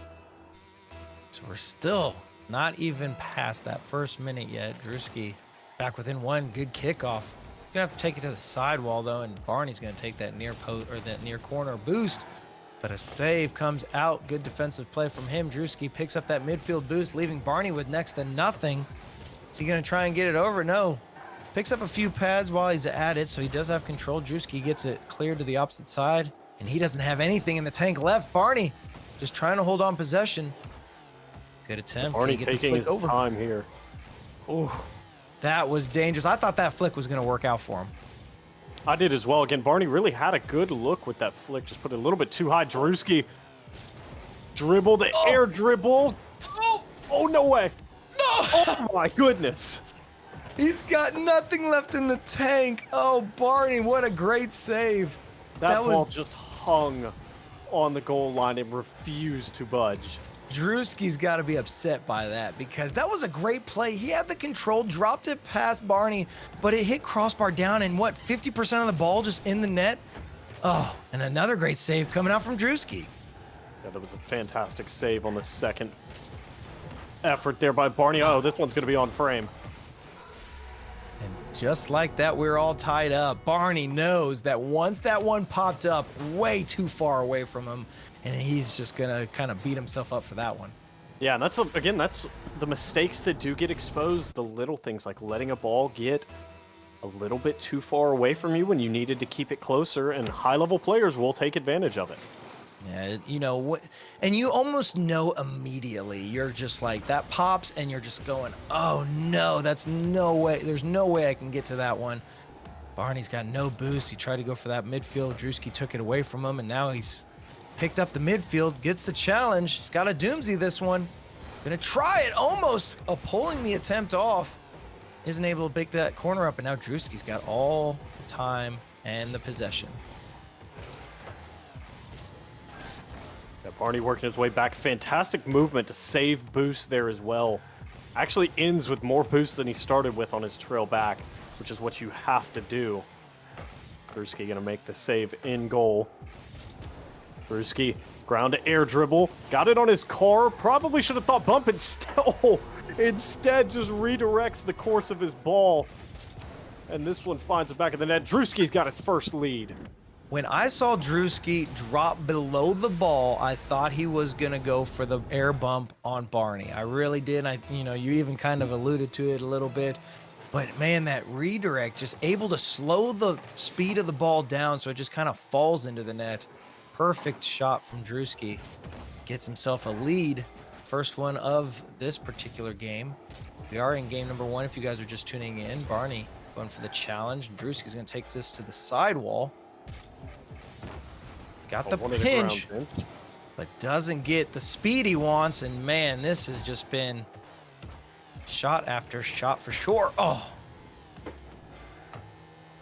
Just off from Barney. Barney's giving Drewski a little bit too much, Barney's giving Drewski a little bit too much of flick. He's putting it up, it's popping off his car just a little bit more than he wants. I thought Barney'd go for a bump. He was gonna go, I was like, dude, do it. Just I don't think, yeah, neither of them reacted to the other one. They're both just kind of looking at the ball. I thought Drewski might actually let it just roll in the back of the net. That's one of those situations where your eyes just turn red and you're like instant demo because, man, I thought that was going to be the perfect play. Take him out of contention. Make sure there's no defensive play. Drewski doesn't get this, the challenge that he wants. Barney's just got to drop it down. Wide open net, and we're all tied up. Yeah, back to that goal line. I actually think Drewski thought he was going to get demoed and had kind of just conceded that he was about to get blown up. So, and Barney yeah, never went for it, but now Drewski makes a mistake and Barney able to take advantage, and it'll be 3-3. So all tied up, minute left. Oh, and that challenge or that kickoff doesn't go his way. Barney elects not to go for that midfield boost, leaving it for Drewski. Goes for the quick challenge towards Drewski, and those are interesting plays that I've seen in different ones matches where you actually kind of control the ball towards the opponent. And Drewski, I'm not sure thought that there was that much net left. He figured he was a little bit too far to the left, but Barney puts it in. Yeah, I think Drewski just a little bit off on his positioning. Didn't think this ball was in. But Barney punched a laser at net 54 miles an hour, and it's 4-3. Ooh, and that one just kind of stalls in the midfield. Drewski, though, drops it midfield. And is that on target? It is. It gets saved by Barney on the goal line yet again. We've seen quite a few of those here in just this first game. We still have at least one more, if not two more games in this series. So, man, it's crazy to think that that many shots have just hit on the goal line like that.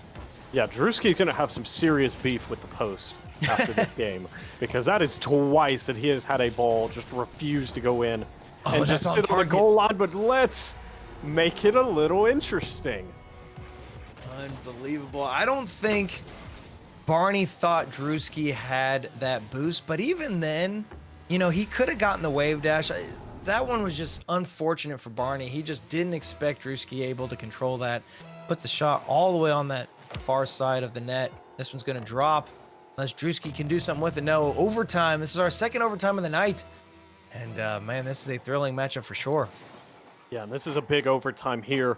Whoever walks away with this game 1 win is going to be feeling very, very good about themselves as Drewski with a great 50. He's going to pick up back corner. Probably a little errant shot there. This might cost him. Going to try to put Barney awkward. Wow, Barney stole mid. Oh, Barney that's put it. Drewski awkward. That miss in midfield for the boost. I thought Drewski was going to be able to take yeah, he that. just missed. Yeah, the car wasn't close enough, and unfortunate because Drewski needed that badly. Barney just rolls that one in, and he takes game one. Yeah, that is a very unfortunate break for Drewski, who had played nearly flawless Rocket League. This game, almost identical on the stat sheet. One more goal for Barney, but saves identical and one extra shot for Barney. Goodness. And that was everything you want out of a main event. Game one. As we get ready for game two, Mustache, thoughts? If this doesn't go to a 3-game series, I will be highly surprised. I want Barney to win. He was my pick, but I honestly feel like Drewski could take game number 2, send us to game 3. I mean, it was literally both players made one, maybe 2 mistakes that the other capitalized on, and that was really the name of the game here. Everything else was great plays, but it was just good, solid, fundamental Rocket League. We didn't see, Spyro going up for crazy, flip resets, musty flicks, breezy flicks. We saw that some in game or in the series 2 with Tryon and Scholar. This one was just solid, fundamental Rocket League with a few flashy plays here and there. I mean, it can go either way. Yeah, this should be a fantastic game too. I am very excited to see what happens here. But both of these guys, again, it's always great to steal game one. It's a big momentum boost, but neither of these guys should be feeling like they can't win this series. So we've got Barney currently with the series lead. Drewski trying to get the wave dash, and there is a mistake that Drewski will always capitalize on. And see, there was actually a mistake here from both players. Drewski misses mid. Oh, he did. And then an unfortunate whiff from Barney there will lead to a goal 7 seconds in, but that is a mistake by both players. Right, right off the bat, that's definitely not what you want to see from either player. I'm sure both of them were like, oh no, I did this, and then all of a sudden the other one makes the mistake and it works out in Drewski's favor. But you're right, he missed that midfield. He had to go for a wave dash, was able to pick up the momentum and that corner to get the goal he needed. Drewski with the save. Barney wanted to look for Barney to pour the pressure on here. He's just grabbing boost pads and sending shots. Drewski gonna lose mid as well. Did Barney just own goal? Oh my. Okay. If that would have had any more power, he would have been upset by that one. But Drewski draws Barney out. Have the defensive position, isn't able to capitalize on that. Now Barney just trying to keep it slow. Both players, they don't want to, throw too much speed at it, knock themselves off the ball. Barney's got control, not able to put that on target. Takes the corner, leaving Drewski with nothing. Drewski's gonna have to turn back quickly, but still takes it away from Barney. Yeah, Drewski's gonna have nothing, but it's gonna get a hard punch. Barney did not expect that, neither did I.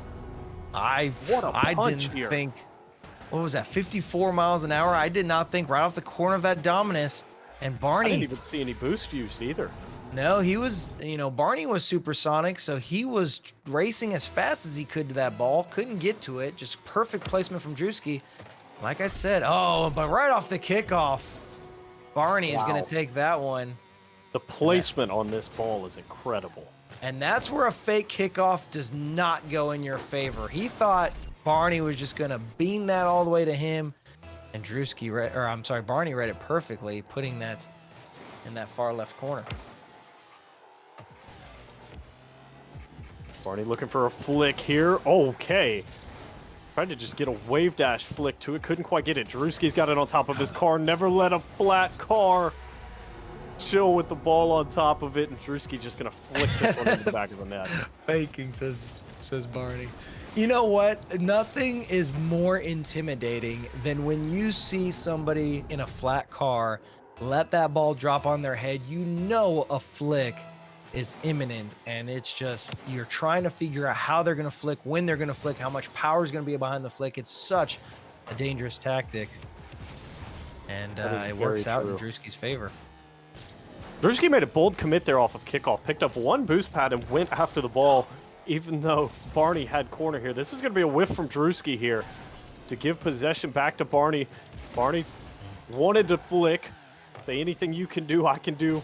Maybe not better, but the same. But Drewski not having any of it.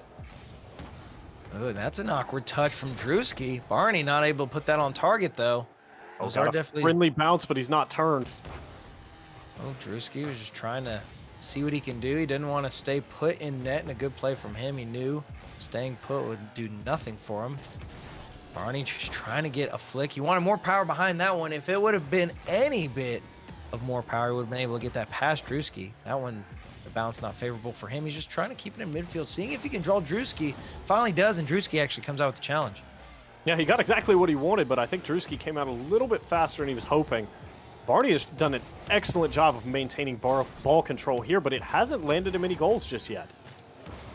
If Drewski had picked up a demo right there, that would have been a walk-in goal. He's trying to make Barney awkward here. Both men are low boost. Barney, again, just dribbling right out of it. Just muscles him through. Drewski, get in the weight room. And finally, Barney was like, look, the flicks, you know, I can't get it past him. I can't get the power behind it. So let's just power through it with the Octane. And it works out perfectly. Yeah, he just drove that up to the goal line and said, this is going in the back of the net.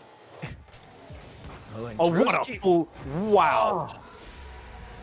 A brutal flick from Drewski after Barney had cut the lead to 1. What is this? 38 miles per hour, and it works out perfectly. I can't believe the amount of power that had. I really thought that is so impressive. I honestly thought it'd be higher in the power band versus just 38 miles. But Barney. Oh, and the rule one. Are we gonna stay here? Who is gonna honor it? Oh, they break it up. They broke it. Okay. If it was, and it works out. Now, I always say if you break the rule one, you always get scored on. And I want to say Barney broke it, but he did come out with the score. But man, it's always 9 times out of 10, the Rocket League gods will punish you if you break a rule 1. Exactly. I'm very surprised that both players agreed to break the rule 1. Yeah, I thought it was just going to sit there for 2 Stone minutes. might jump in the game and just go run into him and then back out. Right. It's like, no, we got 2 minutes of you guys sitting, in midfield with a 2-goal lead at the time, but now it is down to 1. He just missed an open net while we were recapping the rule 1. Will that come back to bite him? Gonna get it around Barney here. This one should be in, make it 5-3. But Drewski did miss a wide open net, and that's really in high-level play. With how talented both of these guys are, neither of them can afford to miss an open net. But it's kind of one of those situations where you throw up the calculator and you say, well, I missed the open net. The open nets are the hardest to hit. I don't care who you are. That's my worst enemy. You think, there's nobody there. It's so much easier to make a shot when you have a defender there because you're used to trying to shoot against a defender. But Barney says he's not going to miss it. He throws that one in the lower right 90, and we are back down to a 1-goal deficit. Yeah, Barney's doing a great job of just hanging around here. He hasn't really dominated this match like he did or like he wanted to in game 1, but he's done a great job of ball control and just hanging around. Ooh, I saw Barney kind of chip away from that kickoff right there. I was looking through Drewski's point of view, and that one on target, no. And Barney should be able to take control, but he actually had to bounce it back. He's going to take that corner boost and finally take control of it. Oh, wanted to go for a flick right there. Couldn't pull that one off. I believe it was a musty if I saw his formation of his car, but Drewski comes out on that one. He's going to have to bail back to the midfield to try and take control of it. Bounces favorably for Barney, but doesn't have the momentum, so now he's got to hold on to control. Gets the flick. The flick finally working for Barney, and we are all tied up. Yeah, this is a great range to use the flick at. He caught this just around midfield, got barely, probably right on the line for the attacking third, and then got a great flick over Drewski to tie us up at 5. If I go for those flicks, that's a crossbar out every single time, but Barney makes it look perfect. Bounces favorably. Drewski, though, gets the challenge. Barney takes him out, though. He's got to control, and Drewski gets the favorable spawn. One of the things that we've all talked about in the community, one thing we'd like to see Rocket League kind of add to the game is if you were able to choose your spawn location. Drewski taking Barney out in revenge. And sadly enough, you don't get to pick your spawn choices, so it just worked out for Drewski. And he's got the dribble, trying to drop it in 9 seconds. He takes the lead. Drewski might have just won himself game 2. We'll see what these 9 seconds hold, but what an air dribble into the back of the net. Barney just couldn't quite get a touch to it. Make it 6-5. 9 seconds, though. That's a lot of time. He, again, doesn't elect to go for the kickoff. And last time that happened to Drewski, it didn't go in his favor. But this one seems to be enough. Unless that bounces, it does. And Barney's just got to hold the control. And he bounces. Man, I was like, dude, he might actually pull this off. But no, Drewski takes game number 2. And you know what that means. Game number 3. Match number 3, the main event, going to a game 3. There's no way this couldn't have gone to a game 3. Not after game 1. They're too close. Barney, even the score line across game 1 was a lot closer. This one, even though it was only a 1-goal deficit, Barney, he's got 15 shots, only 5 goals though. No saves. We got 9 saves from Drewski. The defense coming out from him was phenomenal. Yeah, Barney put an onslaught of shots. Really just started punch a shot at goal, go steal his boost. Punch a shot, go steal his boost.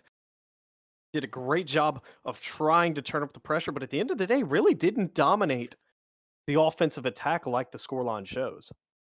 Yeah, so we're all tied up in the series now, ladies and gentlemen. Game 3 getting ready to come at you here shortly. And it has just been, relentless offense and defense from both of these players. Kudos to both of them. They're keeping the series close. They're keeping the games close. I mean, this is just, again, fundamental Rocket League at its finest. Some of the highest level gameplay you will find in Rocket League. Both these players sitting well atop the MMR ladders in their respective game modes. But man, this has just been some high flying action. And now we got game number 3, the last game of the event. And who is going to come out on top? Yeah, both of these players, again, should be feeling that they can win this series. Ooh, Drewski playing with fire there a little bit. Almost did make save. He did miss back corner here.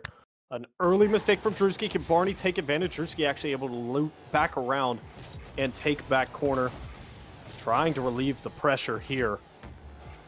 And now Barney had to go for midfield, and that one's going to bounce out. I thought that could have hit post and bounced in, but just a little bit too far out. Barney's got to get control. He's got it on the...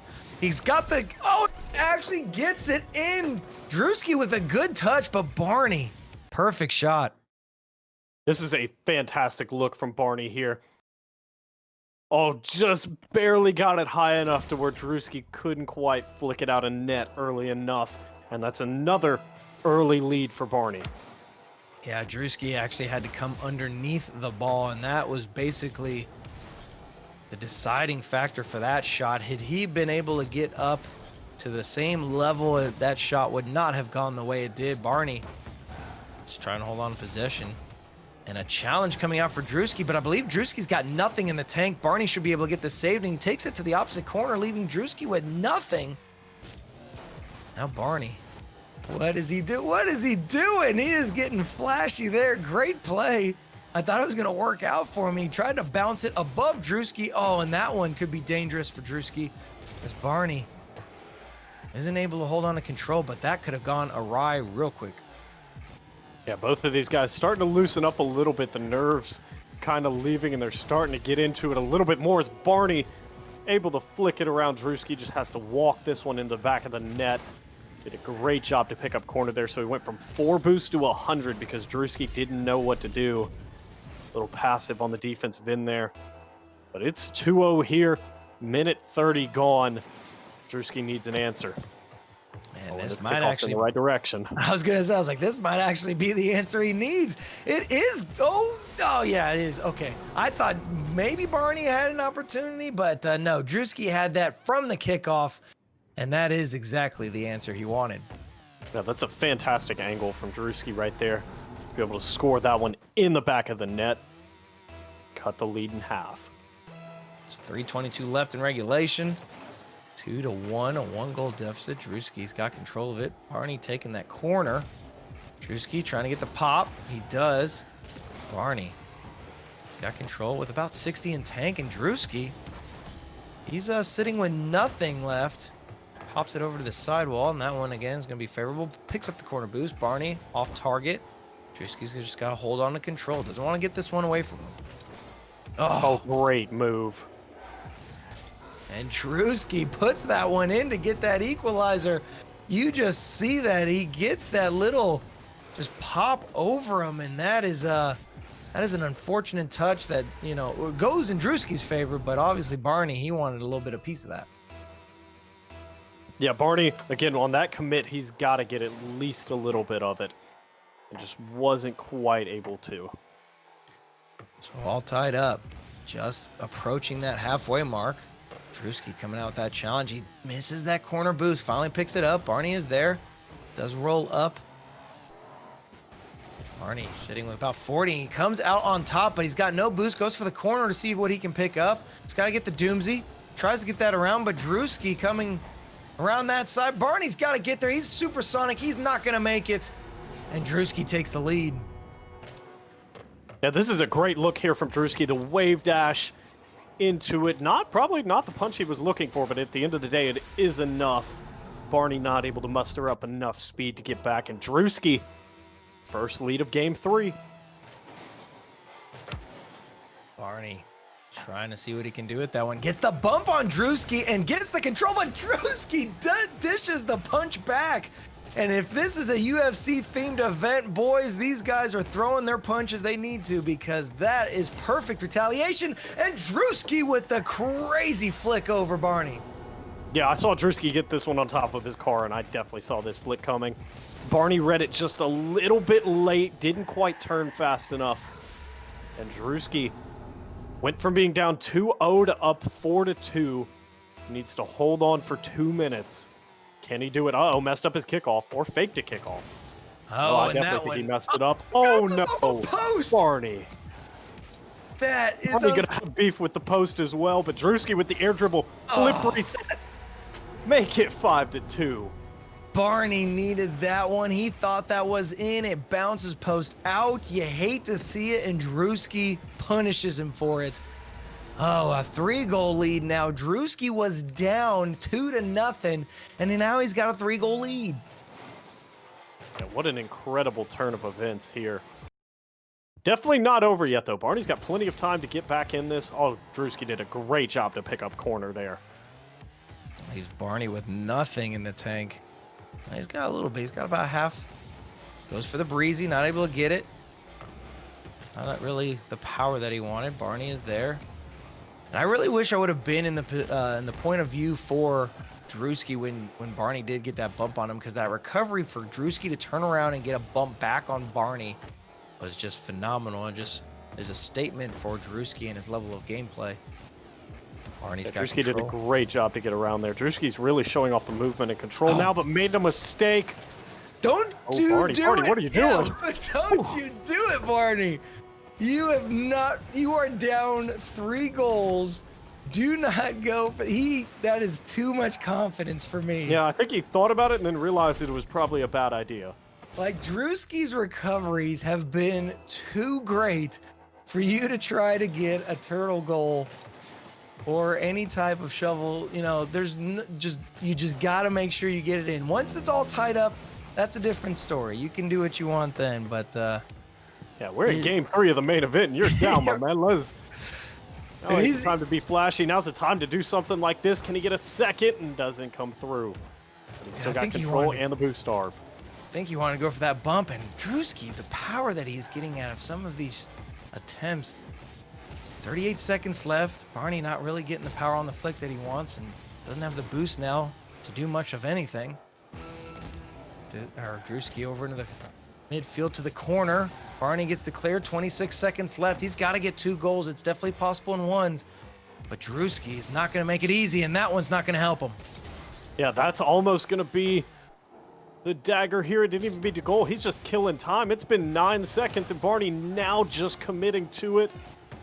This one, unless Barney nets it, is all but done. And there And you there have it is. Drewski RL takes down Barney TV in the main event of the premiere of the URLC. 2-1. Mustache, what do you think? Oh my goodness, it's a that is insane. If I'm yeah, pretty sure. Stone, you can elaborate on that one. It is a best of 3. All the series were a best of 3, correct? Correct. Yep, that is the end of it. I could not have asked for a better main event here. I just couldn't tell who was going to take that one in the end. That was amazing and beyond my expectations. Man, I thought Barney had it, but Drewski, man, some of those plays, the flips, I mean, just great car control from him, and you know, he's definitely looking on to getting into RLCS, and man, he's gonna be a player that you're gonna want to follow throughout their career and see how far he can get. Exactly. And on the flip side, Barney played fantastic. Yeah, Barney played absolutely fantastic. Put on a great showing. That's one of those series where you kind of wish the series would never end. I could watch that. Yeah, like all 5-game day. series, 7-game series. I mean, that is just, and I feel like every game was going to be close. I mean, it was just going to be, you know, down to the mistake on who is going to come out on that one. You know, good showing from both Barney and from Drewski. I am Exactly. And sorry. I was going to say I am Mustache, you want to deeply regretting Stone, not you wanna making take it that a best out of 5. No, it's definitely should have made that main event a best out of 5. Do apologize to everybody who was expecting this, especially the contestants who expected this to end a little earlier. You know, we had some technical difficulties, as you guys got to hear, but it has been a great event, and I'm gonna pass it on to Mustache and Volts for one last time so they could say their goodbyes to the community and then send it back to me for the wrap up. Yes, definitely. Guys, thank you so much for tuning in. I really do appreciate it. I've had a blast casting this. Definitely would love to see more of this. So, you know, find out more information. You can, I believe there was a Discord asking around. Follow here's, you know, make sure you guys tune in and find out all the information you can. But yeah, I've had a blast. Thank you again, Stone, for having me. It has been so much fun, and look forward to a potential next one. Yep, Mustache, thank you so much for being a fantastic partner. Again, if y'all enjoyed tonight's content or you really enjoyed being here with us, make sure you drop that follow. Go click that little heart to follow here. This was the premiere event. They're only going to get better from here. Again, my name has been Volts. You can find me on Twitch at VoltsRL. I'm the esports director for Melon Patch Gaming, as well as a semi-part-time streamer. But Mustache, thank you so much for being a fantastic partner. Stone, thank you so much for having it. And we'll kick it back to you, boss man. Thank you guys so much. Thank you guys so much. And what a pairing that was, the Mustache and Volts RL. You guys are literally above RLCS caliber with the commentary skills. I was very surprised. I didn't expect anything less than that, but of course you guys put on a very professional broadcast tonight, and I really appreciate it. There were some shaky moments here tonight where we had some technical difficulties, and both of these guys helped me get this thing rolling and not make it too awkward, especially on the beginning. So I do appreciate them very much. I want to again thank everybody for checking out URLC. We're going to try our best to keep this going for you guys. As you can imagine, producing an event of this caliber, it takes a ridiculous amount of work, from promotional materials, videos, etc., and you know, booking. It's a huge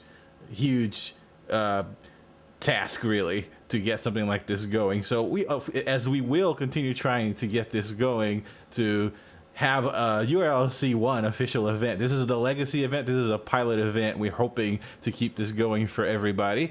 And last but not least, let's go ahead and jump to the final draws. So everybody who picked Drewski RL to win, you'll have a chance right now to win a $10 giveaway. And then right after that $10 giveaway draw, we will spin one more time for the $20 grand prize. And if you're here watching, you will have a chance to win the 20.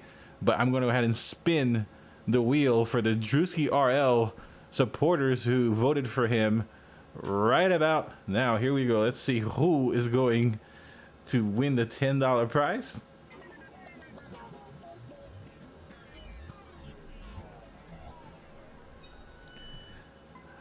And it was DAE Myth 12, Day Myth 12, I believe that's how you pronounce that. Congratulations to Day Myth 12. You win the $10 giveaway prize for the main event poll, Drewski versus Barney. And now we're going to go ahead and do one more spin here. And this spin will include everybody who is watching, everybody who's kind of been participating for the past 10 minutes or so. And here we go. Let's see who's going to win the $20 prize for the event. Here's the spin.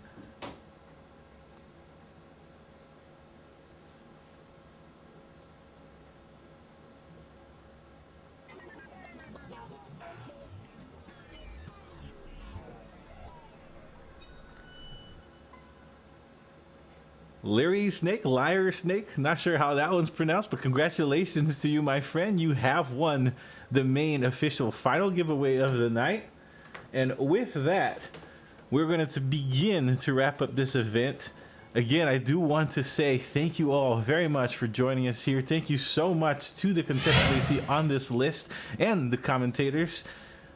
I am Stone. I was your host and producer for this event. I got stuck with a lot of issues behind the scenes here, so I was not able to talk in this event as much as I originally planned to, but I'm kind of glad that I didn't, because the mustache in VoltRL did such a good job and much better than I would have done myself. So again, thank you all for joining this event.